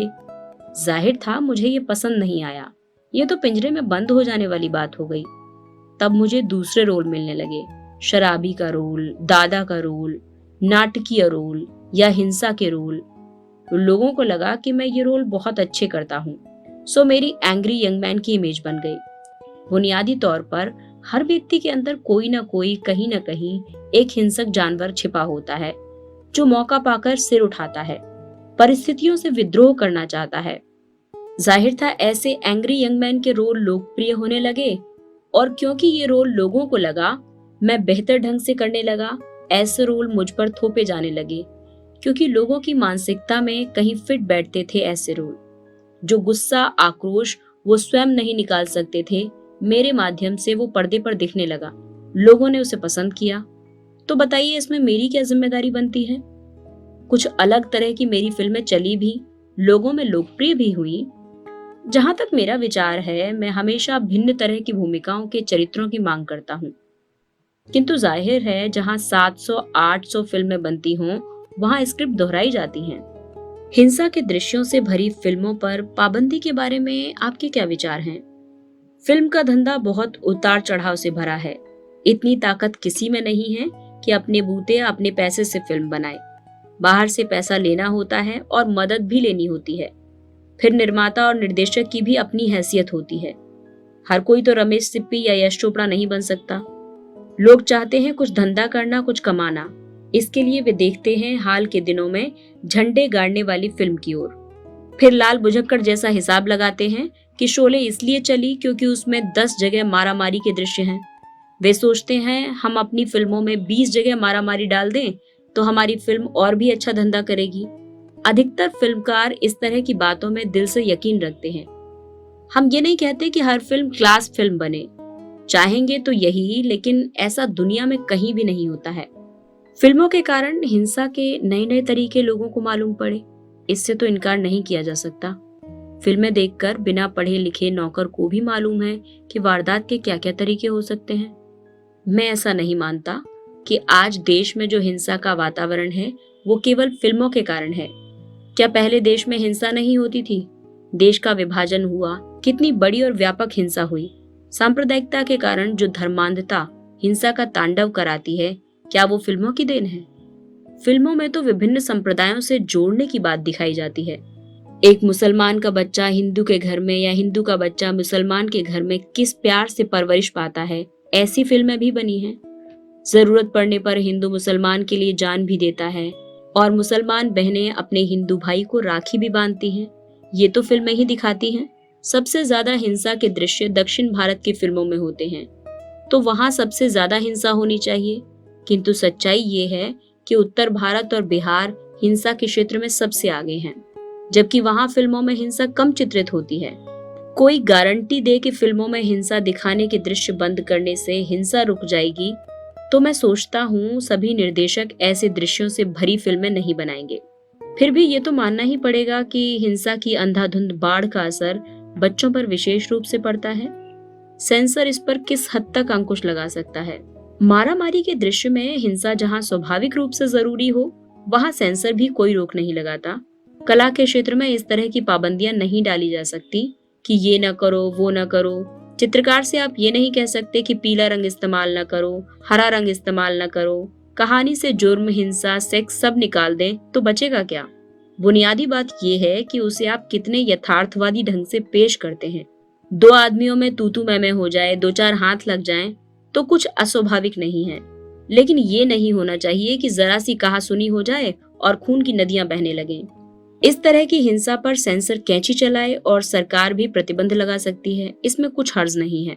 क्या आप व्यक्तिगत जीवन में बदला लेने में विश्वास रखते हैं? नहीं, मारपीट मुझे बिल्कुल पसंद नहीं है। स्वभाव से मैं शांतिपूर्ण हूँ। व्यक्तिगत जिंदगी में मैं एंग्री यंग मैन नहीं हूँ। अभिनेता बनने के लिए किन गुणों का होना आवश्यक है? लगन का होना बहुत जरूरी है, और वैसे एक इंस्टिंक्ट होती है। मैं जब रंगमंच में काम करता था तो बाथरूम में शीशे के आगे खड़े होकर घंटों अभ्यास करता। मैं स्वभाव से शर्मीला था। अक्सर मैं हर जगह से सिमटकर अपने में डूब जाता, लेकिन जब मंच पर पहुंचता तो बिल्कुल बदल जाता। मैं नहीं जानता कि ऐसा कैसे होता है, पर आज भी होता यही है। मैं लोगों का सामना करने, भीड़ भाड़, रेस्टोरेंट वगैरह से बहुत घबराता हूँ। यहाँ बम्बई आया तो देखा कि कलाकारों को कभी कभी सड़कों पर भी अभिनय करना पड़ता है। मैंने सोचा, मैं ये सब कैसे कर पाऊंगा? ये सब करना पड़ेगा तो मैं मर जाऊंगा। भय का ये भूत अभी भी मेरे सिर पर सवार रहता है। नाच गाने के दृश्य करते करते मैं तंग आ गया हूँ। लोग इन पर हंसते हैं, इन्हें पसंद करते हैं, लेकिन वे नहीं जानते कि इन्हें निभाने के लिए किस नरक कुंड में से निकलकर गुजरना पड़ता है। लोग इसे मेरी भलमनसाहत समझते हैं, लेकिन वैसा है नहीं। याराना में 40,000 लोगों से ठसाठस भरे स्टेडियम में मैं नाचा और नहीं जानता कि कैसे नाच गया। आप कैसी फिल्में पसंद करते हैं? ऐसी कोई विशेष पसंद नहीं है। छोटी उम्र में ही मुझे हिंदी सिनेमा का शौक हो गया था। दिलीप कुमार, वहीदा जी, मीना जी और शम्मी कपूर मेरे चहेते कलाकार थे। गुरुदत्त की कागज के फूल मुझे आज तक विलक्षण कृति लगती है। मैं समझ नहीं पाता कि वो लोगों को क्यों ज्यादा नहीं समझ में आई। फिल्म ऐसी होनी चाहिए जिसमें कुछ करने की गुंजाइश हो, ये नहीं कि बस खड़े कर दिए गए बुत जैसे। कुछ दिलचस्प, कुछ अलग किस्म की बात पैदा करने का विचार तो रहता ही है। कुछ थ्रिल हो, कुछ स्पार्क, कुछ अलग हटकर हो तो अच्छा लगता है। अभी तक की फिल्मों में आपको कौन सी भूमिका सबसे अच्छी लगी है?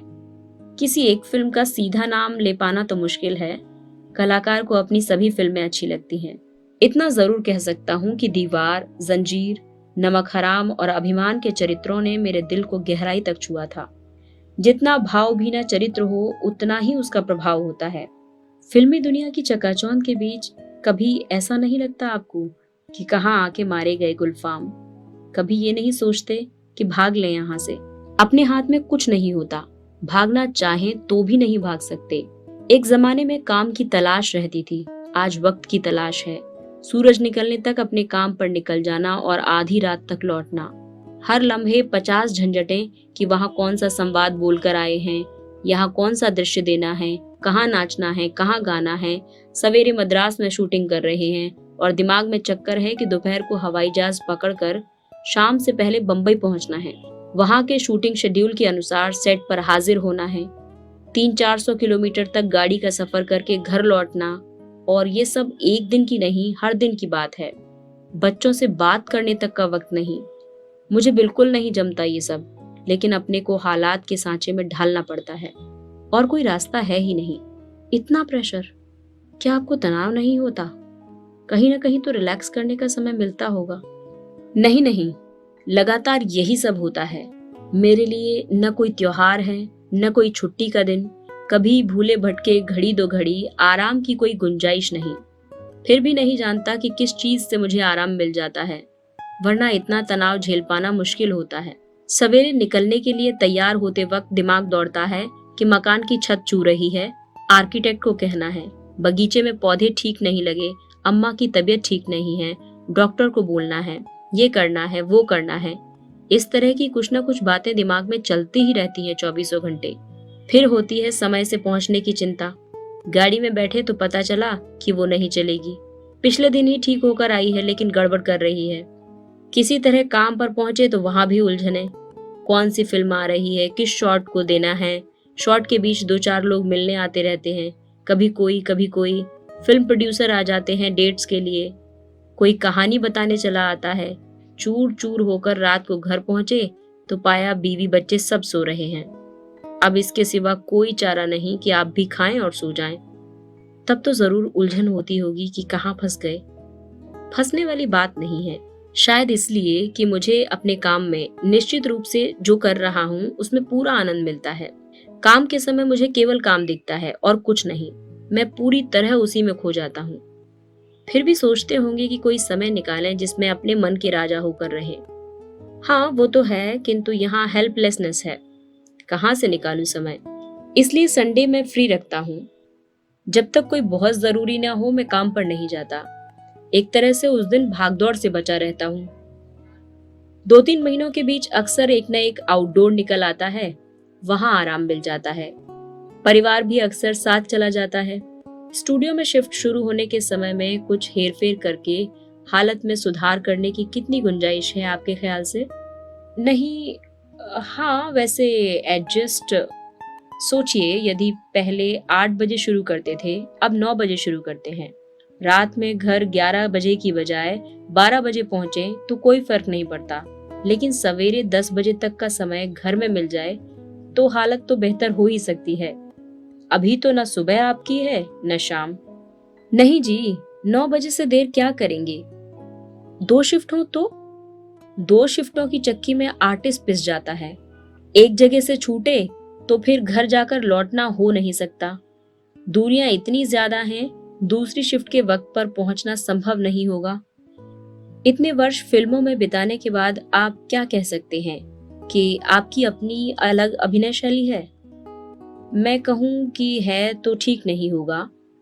शैली तभी बनती है जब बड़े पैमाने पर उसकी नकल हो। 1-2 बातों में नकल हो सकती है, पूरे की नहीं। मेरी कोशिश रहती है स्वाभाविक बने रहना। कुल इतनी सी ही बात है। मैं हर रोल करता रहा हूँ। आनंद सफल हुई तो लोग मुझे धोती कुर्ता पहनाने में लग गए। बॉम्बे टू गोवा में कुछ अलग किस्म का काम मिला। फिर जंजीर, अमर अकबर एंथनी की भूमिकाएं अलग किस्म की रही। लचीलेपन की मुझमें कमी नहीं। दरअसल नया विचार लेकर बहुत कम लोग आते हैं मेरे पास, नहीं के बराबर। कोई आ गया तो छोटी सी लागत की फिल्म करना पसंद करेंगे आप? क्या हर निर्माता आपका भार वहन कर सकता है? मैंने लीक से हटकर बनी कई फिल्में देखी हैं और महसूस किया है कि वो बहुत अच्छी हैं। स्पर्श में शबाना आजमी और नसीरुद्दीन शाह ने बहुत अच्छा काम किया है। मैं चाहता हूँ कोई निर्माता ऐसा प्रपोजल लेके मेरे पास आए, पर अभी तक आया नहीं है। मेरे निर्माताओं के लिए पैसा कोई समस्या नहीं रहा है और मैं वैसे पैसे के पीछे कभी भागा नहीं हूँ। कलाकार की कीमत से कोई फर्क नहीं पड़ता। जो आप उसे देते हैं वो दर्शकों से वसूल कर लेते हैं। छोटी लागत में फिल्में निस्संदेह अच्छी बनती हैं, फिर भी आम लोगों की दिलचस्पी को तो नजरअंदाज नहीं किया जा सकता। मंच पर काम करने की तबीयत नहीं होती अब। होती तो बहुत है पर वक्त कहाँ है। मंच पर दर्शक से सीधा सामना होता है। उसकी प्रतिक्रिया देखकर जरूरत के हिसाब से अपने काम में थोड़ा फेरबदल किया जा सकता है। मंच के दर्शक और फिल्मों के दर्शकों की मनः स्थितियों में भी बहुत अंतर होता है। भावनात्मक फिल्मों में काम करते समय तरह तरह के चरित्रों के संपर्क में आते होंगे आप। उस समय कैसा लगता है? यही तो प्रोफेशनलिज्म है। अभिनेता के लिए यही अच्छा है कि वो अभिनेता बना रहे, क्योंकि यदि वो चरित्र में उलझ गया तो फिर अभिनेता नहीं रह सकता। सच कहें तो भूमिका में डूब जाने से कभी कभी वो प्रभाव पैदा नहीं होता जो सही ढंग से अभिनय में होता है। मोहब्बत के सीन करके मोहब्बत के पात्र के साथ में मोहब्बत करने लगे तो बेमतलब के चक्कर में वक्त बर्बाद होगा। एक समय में एक से अधिक फिल्में करने से भिन्न भिन्न चरित्रों की भूमिका में काम करना होता है। उस स्थिति में अपना मानसिक तालमेल कैसे बैठाते हैं? और दृश्य विशेष का प्रभाव क्या तात्कालिक होता है या लंबे समय तक रहता है? इस सब से मानसिक तालमेल बैठाना होता है। बस समझ लीजिए, बिजली का स्विच ऑफ और ऑन करना। एक इमोशन आया, स्विच ऑफ किया, दूसरा इमोशन, दूसरी भावना। यही दिमाग की स्थिति है। भावनाएं बदलने की प्रक्रिया भर है, जिसे एक बार बिठाने भर की कसरत है। इमोशनल इंटेंसिटी के दृश्य क्या अधिक प्रभाव छोड़ते हैं? यदि कलाकार उस दृश्य से अपना तादात्म्य स्थापित कर लेता है, तब तो सिचुएशन निकल जाने के बाद वापस मानसिक संतुलन बैठाने में कभी कभी 3-4 दिन भी लग जाते हैं। दिमाग उसी स्थिति में उलझा रहता है। आदमी अंदर से एग्जॉस्ट हो सकता है, पर यह स्थिति ठीक नहीं है। हर कलाकार को अपना प्रोफेशनलिज्म बरकरार रखना चाहिए। मैं जो भी काम करता हूँ उसमें प्रोफेशनली जो कुछ करना होता है करता हूँ, लगन मेहनत में कोई कसर नहीं रखता हूँ, लेकिन इमोशनली इन्वॉल्व होने से बचता हूँ। जो मैं कर रहा हूँ वो सही लगे, इस डिवोशन से हर दृश्य करता हूँ, लेकिन कोशिश हमेशा रखता हूँ कि इमोशनली इन्वॉल्व ना हूँ। शायद यही कारण है कि पूरे समय आपसे बात करते समय कई बार मुझे ऐसा लगा कि आप यहाँ होकर भी यहाँ नहीं हैं। बात मुझसे कर रहे हैं किंतु सोच कुछ और रहे हैं। शायद ये बात आपने अपनी किसी फिल्म के डायलॉग में भी एक बार कही थी कि मैं यहाँ होकर भी यहाँ नहीं हूँ। अमिताभ हंसते हुए बोले, हो सकता है शायद ये एक आदत हो गई है।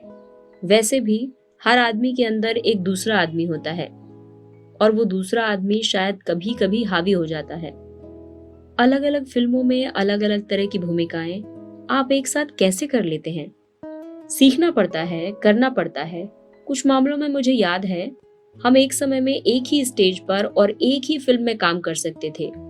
एक जगह बाप के जनाजे को कंधा देकर निकले तो दूसरी जगह पहुंचकर हीरोइन के साथ प्यार के 2 गाने गाने के लिए। कहीं नाच रहे हैं, कहीं कॉमेडी कर रहे हैं। मुश्किल तो जरूर होता है मूड बदलना, पर करना तो पड़ता ही है। एक सिचुएशन को दिमाग से निकालकर दूसरे में मेंटली टेक्स करना होता है। जैसा मैंने पहले भी आपको बताया, ये प्रोफेशनलिज्म यदि कलाकार अपने में ले आए तो सब कठिन होते हुए भी सहज हो जाता है। कहा जाता है कि आपने फिल्मों में प्रतिनायक की छवि को लोकप्रियता प्रदान की है और दर्शक को इस बात से अवगत कराया है कि आक्रोश हर किसी में होता है। इसका सेहरा तो सलीम जावेद जैसे लेखकों के सिर बांधिए। जंजीर में उन्होंने पैदा कर दिया ऐसा चरित्र, मैंने तो केवल उस चरित्र को निभाया है। लोगों ने उसे पसंद किया तो इसलिए कि हम सब विद्रोह करना चाहते हैं, लीक तोड़ना चाहते हैं। निर्माता इस छवि के दाम खड़े करने में जुट गए और मुझे बार बार इस तरह की भूमिकाओं में आना पड़ा। जंजीर की भूमिका मुश्किल थी। मैं अपनी भूमिका पर ज्यादा मेहनत भले न करूं, पर यह नहीं कहा जा सकता कि मैं इस सिलसिले में कुछ करता ही नहीं। दीवार की पटकथा भी हर तरह से दुरुस्त और चाक चौकस थी। मैं तो क्या, कोई भी अभिनेता इन दोनों फिल्मों में मेरी भूमिका निभाता तो सफल रहता। सलीम जावेद के अलावा मनमोहन देसाई और प्रकाश मेहरा ने मुझे हमेशा अलग किस्म की भूमिकाएं दी हैं। हालांकि इन लोगों ने कभी साथ बैठकर पटकथा पर विचार विमर्श नहीं किया। सलीम जावेद ने तो एक बार लिखा भी था कि मैंने उनसे कभी नहीं कहा कि मैं ये करना चाहता हूँ या लोगों से ये कहना चाहता हूँ। मैं तो ड्यूटी बाउंड हूँ, मोटी तनख्वाह पाने वाले क्लर्क जैसा हूँ। मैं काम पर पहुंचता हूँ, जो बताया जाता है करता हूँ। जो कुछ मैंने किया है वो इसी जगह ताजा ताजा निकल कर आया है। एक सा ही रोल होता है, मना करना चाहता हूँ पर फिर हथियार डाल देता हूँ, कभी दोस्ती के कारण, कभी प्रेशर के कारण। अमर अकबर एंथनी में मेरी भूमिका की बात लें, मुझे बिल्कुल अंदाज नहीं था कि कैसी भाषा चलेगी। बस यूनिट के सदस्यों और कभी कभी स्वयं निर्देशक मनमोहन देसाई के मुंह से सुनी थी बम्बईया ईसाइयों की भाषा। शुरू में थोड़ी कठिनाई हुई और फिर जैसे जैसे शूटिंग चली काम आसान होता गया। इसके पहले मैं उत्तर प्रदेश के एंग्लो इंडियंस के संपर्क में आया था जो इस तरह की भाषा नहीं बोलते थे। अभिनेता के लिए तकनीक सीखने की जरूरत को आप कितना महत्व देते हैं? अपने बारे में कहूँ तो लगता है कि मैं और बेहतर कर सकता था यदि पूना इंस्टीट्यूट से शिक्षा ली होती या उस क्षेत्र के माने हुए प्रशिक्षकों से कुछ सीखा होता। लेकिन मैं जानता हूँ फिल्मों से संबंधित किसी भी पृष्ठभूमि के बिना आए लोगों ने भी फिल्मी दुनिया के प्रशिक्षितों से कम योगदान नहीं किया है। फिर भी सोचता हूँ मेरे 3 साल तो सिर्फ डिग्री लेने में बेकार हो गए। फिल्मों के संगीत के बारे में आपका क्या ख्याल है? कुछ फिल्मों में आपने गाया भी है, गाने का भी आगे इरादा है क्या? संगीत मौलिक होना चाहिए। मैं नहीं सोचता कि संगीत हमारी फिल्मों से कभी अलग हो सकेगा। बुनियादी तौर पर हम लोग बहुत संगीत प्रेमी लोग हैं। संगीत हो, गाना हो तो अच्छा, और साथ साथ नाच भी हो तो और भी अच्छा। जहाँ तक मेरा सवाल है गाने का, मैं ऐसी स्थिति को टालने की कोशिश करता हूँ। पर मैंने देखा है कि यदि रंग गुलाल उड़ाने का मौसम हो या यार दोस्तों की शादी का जश्न हो तो आप एकदम खुलकर नाच गा उठते हैं। अपने पिता बच्चन जी की कविताएं भी आपको खूब कंठस्थ हैं। आपके मुख से महुआ के नीचे मोती झरे और मेरे अंगने में तुम्हारा क्या काम है गाते हुए भी मैंने स्वयं सुना है। अरे वो तो राखी गुलजार की शादी में बेगम अख्तर को गाते देखकर मुझे भी जोश आ गया था और मैंने गुलजार जी की ओर से नाचना गाना शुरू किया। ये बात राजेश रोशन को याद थी। गीत था मेरे पास आओ मेरे दोस्तों, तो इसकी धुन बजाते बजाते उन्हें मेरा ख्याल आ गया। मैं भी मान गया, क्योंकि इस गीत में दोहराने के सिवा कुछ और नहीं था। उसमें गले की कोई खास मेहनत नहीं थी। फिर भी मैंने बहुत कहा कि यार मुझे सूली पर मत चढ़ाओ, क्यों गीत का सर्वनाश करने पर तुले हो। मैं तब मुकद्दर का सिकंदर की शूटिंग कर रहा था। राकेश कुमार क्योंकि प्रकाश मेहरा जी के मुख्य सहायक रह चुके थे, इसलिए उनके सेट पर रिहर्सल के लिए समय निकालना मुश्किल नहीं था। मेकअप रूम में रिहर्सल कराया गया। रिहर्सल इसलिए जरूरी था क्योंकि गीत में संवाद बोलना था, मगर संवाद बोलते बोलते गीत को सुर में पकड़ने की भी खूबी दिखानी थी। एक दिन रिहर्सल किया, दूसरे दिन रिकॉर्डिंग हो गई। इसके अलावा भी कई फिल्मों में गाया है आपने। आपकी आवाज में सुर है, संगीत है। शायद इसीलिए परवर्ती फिल्मकारों में आपको गवाने की होड़ लग गई। हाँ, लक्ष्मीकांत प्यारेलाल ने नसीब में गवाया मुझको यारो माफ करना। पहले मुझे इसमें केवल संवाद बोलना था, किंतु बाद में आनंद बख्शी साहब से कहकर एक अंतरा लिखवाया गया। टैक्सी वाले ने भी ना बिठाया। असल गाना तो रफी साहब को गाना था। उन्होंने मुझको यारो माफ करना, मैं नशे में हूँ जैसे संवाद भी सुर में ढलवाकर मुझसे गवा लिया। लेकिन बाद में देश प्रेमी में भी वे मुझसे गाने के लिए जिद करने लगे। तब मैंने मना कर दिया, क्योंकि मैं कोई प्रोफेशनल सिंगर तो था नहीं। पर बाद में लावारिस और सिलसिला में तो आपने गाया ही। हाँ, सिलसिला के संगीत निर्देशक प्रसिद्ध संतूर वादक शिव कुमार शर्मा और बांसुरी वादक हरिप्रसाद चौरसिया जी थे। उन्होंने जिस तरह पहाड़ी धुनों पर रोमांटिक गीतों को सुर में ढाला, तो होली गीत, रंग बरसे भीगे चुनर वाली गीत गाने का लोभ मैं संवरण नहीं कर सका। ये गीत मैं पिताजी से बहुत बार सुन चुका था। आज भी मैं सोचता हूँ काश मैंने म्यूजिक सीखा होता बाकायदा। मेरे पास सिंथेसाइजर है, पियानो और सितार भी है, रिकॉर्ड और कैसेट्स का अपूर्व भंडार है। मैं अपनी धुनें स्वयं बनाता हूँ, स्टेज शो देता हूँ, नाचता हूँ, गाता हूँ, पर फिल्मों में नहीं। फिर भी मैं प्रोफेशनल सिंगर नहीं हूँ। आप एक भिन्न सांस्कृतिक साहित्यिक माहौल से आए हैं। शिक्षा दीक्षा भी उसी के अनुरूप हुई है। फिल्म इंडस्ट्री का जो एक आम माहौल है और जिस तरह की भाषा यहाँ अमूमन बोली जाती है, आपको कभी नहीं लगा कि आप यहाँ मिसफिट हैं? ईमानदारी से कहूँ तो शुरू शुरू में तो बहुत बुरा लगता था। एक बड़ा अंतर उठने बैठने के ढंग में, सोच में, काम करने के ढंग में लगता था। उलझन होती थी कि कहाँ आ गया, सामने वाला कैसे ऐसा बोल रहा है, सोच रहा है, कर रहा है। कुछ वैसी ही फीलिंग होती थी जब स्टीफन में पढ़ते समय यूपी बिहार से आए छात्रों के बीच में होती थी। मैं अपने को उनकी तुलना में सुपर समझने लगा था, क्योंकि मैं पब्लिक स्कूल से आया था। पर धीरे धीरे इस सब का आदी हो गया और ये सोचकर कि ये सब पारिवारिक पृष्ठभूमि की भिन्नता के कारण है। हमारे और उनके कल्चर में भिन्नता है, और अब तो बिल्कुल घुल मिल गया हूँ। डेस्टिनी पर आपको यकीन है? बहुत जबरदस्त। डेस्टिनी ही होती है जो हमको कहाँ से कहाँ पहुंचा देती है। बाकी सब तो खिलवाड़ हैं। कहाँ मैं नौकरी कर रहा था कलकत्ता में, कहाँ बंबई आ गया फिल्म इंडस्ट्री में। कोई विशेष घटना जिससे आपका होनी पर विश्वास अटल हो गया? कोई विशेष घटना तो याद नहीं आती।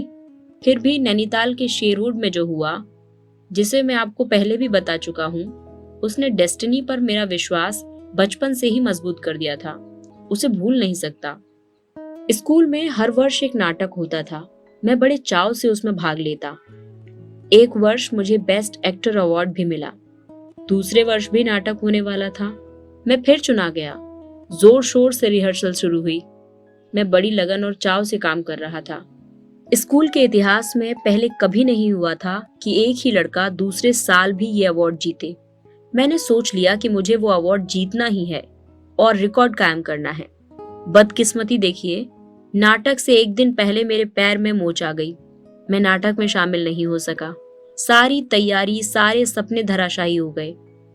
स्कूल डे के दिन सारे छात्रों के माता पिता आते थे। मैंने भी माँ और डैड को बुला लिया था। एन वक्त पर दूसरा कोई उस रोल को कर नहीं सकता था, सो मेरे टीचर ने ही वो रोल किया। मुझे बड़ा सेटबैक हुआ, पर क्या करता, होनी जो होनी थी। अस्पताल स्कूल के पास ही था, वहां से नाटक की आवाजें आती तो मन डूब डूब जाता। उस दिन डैड 3 घंटे मेरे पास बैठे रहे, डेस्टिनी के बारे में समझाते रहे। उन्होंने उस दिन जो बात कही वो मंत्र की तरह मेरे मन में बैठ गई। उन्होंने कहा था, हमेशा ये बात याद रखना, तुम्हारे मन का हो तो अच्छा, न हो तो और अच्छा। उस समय उनकी बात मेरी समझ में नहीं आई। मैंने कहा, मैं तो नाटक में काम करना चाहता था और कर नहीं पा रहा हूं, तो इसमें अच्छा कैसे हुआ? उन्होंने कहा, इस बात के अंदर निहित अच्छाई अभी तुम देख नहीं पा रहे हो, लेकिन कोई ना कोई ताकत है जो सब करती है। भगवान है।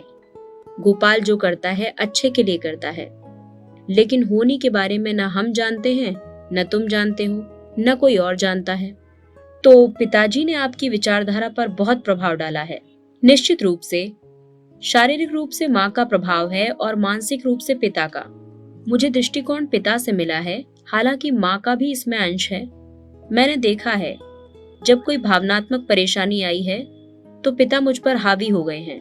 उन्होंने मुझे प्रभावित किया अपनी बातों से, दर्शन से, और किसी तरह मुझे रास्ते पर ले आए हैं। उनकी विचारधारा बहुत स्वस्थ है। जीवन के प्रति मेरा वर्तमान रुख उनकी ही देन है। माँ बहुत आधुनिक हैं। वे एक संभ्रांत, बहुल आभिजात्य सिख परिवार की हैं। उनके पिता नामी वकील और मंत्री रहे हैं। सोसाइटी में कैसे मूव किया जाता है वे जानती हैं। फैशन के तौर तरीके समझती हैं। पिता मध्यम वर्गीय धार्मिक परिवार से आए हैं।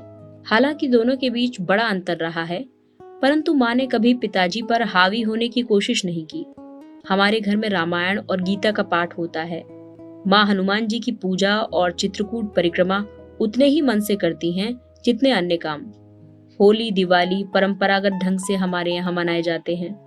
आपको जानकर आश्चर्य होगा कि रामायण और गीता सदैव मेरे साथ रहती हैं। मेरी अपनी रामायण की प्रति है जो सदैव मेरे साथ रहती है। मैं चाहे जहाँ जाऊं, गीता में रोज पढ़ता हूँ। इस प्रकार सुसंस्कृत परिवार और कॉन्वेंट की शिक्षा का जो समन्वय हुआ, उसका असर हम लोगों के लिए बहुत लाभदायक रहा। माँ बहुत बड़े दिल की हैं, किंतु उन्होंने मुझे कभी ये छूट नहीं दी कि मैं जो जी में आए वो करूं। जहाँ कुछ ऐसा वैसा हुआ कि पिता का हाथ सामने आ गया। उनमें बहुत संतुलन है हर बात में। हम अपने को बहुत भाग्यशाली मानते हैं कि ऐसे माहौल में पैदा हुए। आपकी कोई हॉबी या शौक है अभी भी? हाँ, पिछले बीते 4-5 वर्षों से कोई नहीं है। पहले थिएटर जाता था तो रिलैक्सेशन हो जाता था। मन करता है बिलियर्ड खेलने का, लेकिन वक्त ही नहीं मिलता। हाँ, फोटोग्राफी का शौक अभी भी है। कहीं भी जाता हूँ कैमरा उठा लाता हूँ। पेड़, पहाड़, सनसेट, खूबसूरत प्राकृतिक दृश्य कहीं मिल जाएं, कैमरा क्लिक कर लेता हूँ। अच्छी कविता, अच्छा संगीत सुनना अच्छा लगता है। क्या मिस करते हैं? अभी बचपन की कोई चीज या आदत? गर्मी के मौसम में बाल्टी में ढेर सारे आम रखे हों और उन्हें चूस चूस कर खाना। उन आमों को टपका कहते थे क्योंकि वे पेड़ से टपक टपक कर गिरते थे। अभी भी मन करता है बाल्टी में भरे आमों को चूसना, पतंग उड़ाना, कच्चे अमरूद खाना। जो बात कच्चे अमरूद में है वो पके अमरूद में कहाँ? कभी निर्देशन में जाने का इरादा है? अभी तो नहीं, फिलहाल कुछ कह नहीं सकता। कभी सोचा भी नहीं है इस बारे में।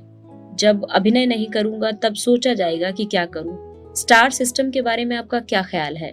स्टार सिस्टम आज से नहीं बना है, सिनेमा के प्रारंभ से ही है। पहले भी था, अब भी है और आगे भी रहेगा। आप भी कलाकार हैं, जया जी भी। साथ साथ रहने पर कभी न कभी तो प्रतिभा और भावना का टकराव होता ही होगा। कभी जबरदस्त टकराव भी होता है। फैमिली लाइफ में तो ये सब चलता ही रहता है। उसे एहसास है कि मैं कलाकार हूँ, मुझे भी एहसास है कि वो आर्टिस्ट है। एक दूसरे के स्वभाव को हम अच्छी तरह जानते हैं। प्रोफेशनल और पर्सनल लाइफ के बीच एक समन्वय बनाकर रखा है, इसलिए गाड़ी संतुलित ढंग से चल रही है। अपनी लोकप्रियता देखकर क्या कभी अहम का भाव आपके मन में नहीं आता है? मैं बहुत बैलेंस व्यक्ति हूँ। लोकप्रियता को बचपन से अपने घर में देखा है। वो कैसी और क्या होती है ये भी देखा है, इसलिए वो बेगानी नहीं लगती है, न ही उससे कोई अहंकार उपजता है। फिल्म निर्माण का रुख बदल रहा है। ऐतिहासिक, धार्मिक, सामाजिक और रोमांटिक फिल्मों का जमाना आया और गया। वैसे ही एक्शन फिल्मों का दौर भी खत्म हो जाएगा। इस नए ट्रेंड में आपका क्या स्थान होगा? ट्रेंड तो बदलता रहता है, ये सच है, पर मैं ये नहीं मानता कि नए ट्रेंड जो आएंगे उनमें मेरा स्थान नहीं होगा। एक अभिनेता का जमाना सदैव रहता है। जब तक वो स्वयं ये न समझ ले कि वो झाड़ू मार अभिनय भी कर ले तो वो चलेगा ही। लोग बहुत होशियार हैं, उन्हें बेवकूफ नहीं बनाया जा सकता। लोगों को मूर्ख समझने वाला व्यक्ति स्वयं सबसे बड़ा मूर्ख होता है। अच्छा अभिनय सब जगह अच्छा समझा जाता है और इसलिए यदि मैं अच्छा अभिनय करूंगा तो हर समय मेरी डिमांड रहेगी। बदलते ट्रेंड में भी मैं अपने को उसी ट्रेंड में ढाल लूंगा। इतनी सब बातचीत के बाद और बाद में भी अमिताभ के जीवन के अनेक उतार चढ़ाव, उनकी फिल्मों के अनेक किरदार और उनकी अभिनय शैली के अनेक आयामों को देखने के बाद मुझे लगा कि फिल्मों की दुनिया में अमिताभ बच्चन का प्रवेश बहुत ठीक समय पर हुआ था। इसे हम डेस्टिनी भी कह सकते हैं, संयोग का नाम भी दे सकते हैं। उस समय जब अमिताभ फिल्मों में आए, सारे विश्व में यूथ मूवमेंट चल रहा था। राजेश खन्ना के रोमांटिसिज्म का जमाना खत्म हो चुका था। लोग एक ऐसा हीरो चाहते थे जो उनके अंदर की दबी आग को पर्दे पर जीवंत कर दे, बुराइयों को खत्म करके जीवन में फिर से आदर्शों की स्थापना करे।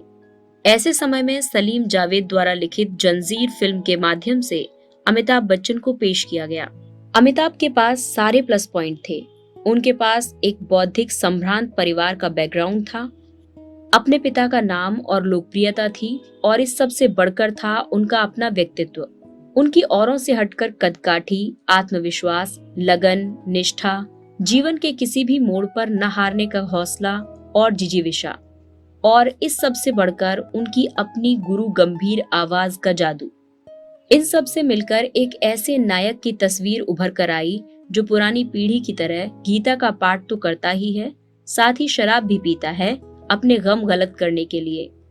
वो एक आम आदमी का प्रतिरूप बन गया, जिसमें उसे अपनी छवि उभरती दिखाई दी, अपनी वेदना, अपने सुख दुख, अपनी हताशा। जैसे आनंद फिल्म के उस दृश्य में जब राजेश खन्ना अंतिम सांस लेते हैं और फिल्म का बाबू मोशाय कुछ नहीं कर पाता। इसी प्रकार आम आदमी के दबे छिपे क्रोध को नमक हराम या ऐसी ही अन्य फिल्मों में उसका नायक उसी दमखम से लेकर उतरता है जिसकी वो स्वयं कल्पना तो करता ही है, स्वयं करना भी चाहता है, पर कर नहीं पाता। तब फिर अमिताभ बच्चन उसके हीरो बन जाते हैं। वो उसी की तरह एक आम आदमी है जो उसी की तरह हंसता बोलता है, उठता बैठता है। वो एक गैराज में मैकेनिक भी है, दफ्तर का क्लर्क भी है, पुलिस इंस्पेक्टर भी है। सभी स्थितियों का सामना करने में सक्षम है, चाहे वो स्थितियां क्रोध की हों, मारामारी की हों या हताशा की हों। और ये सब करते हैं अमिताभ बड़े निर्लिप्त भाव से। उनकी सबसे बड़ी विशेषता है उनकी सहजता। कठिन से कठिन दृश्य हो या भोंडे से भोंडा दृश्य, वे कैमरे के सामने सहज रहते हैं, टोटली रिलैक्स्ड। अपना स्वयं का कैरेक्टर कभी हावी नहीं होने देते पात्रों पर। एक गर्म तवे की भांति जो आग से उतरने के बाद भी काफी देर तक गर्म रहता है, या एक गर्म ओवन की तरह जो स्विच ऑफ करने के बाद भी अपनी ऊष्मा नहीं खोता। अमिताभ बच्चन कैमरे के सामने पहुंचते ही प्रसंगानुसार अपने को ढाल लेते हैं और चरित्र के साथ तादाद में स्थापित कर लेते हैं।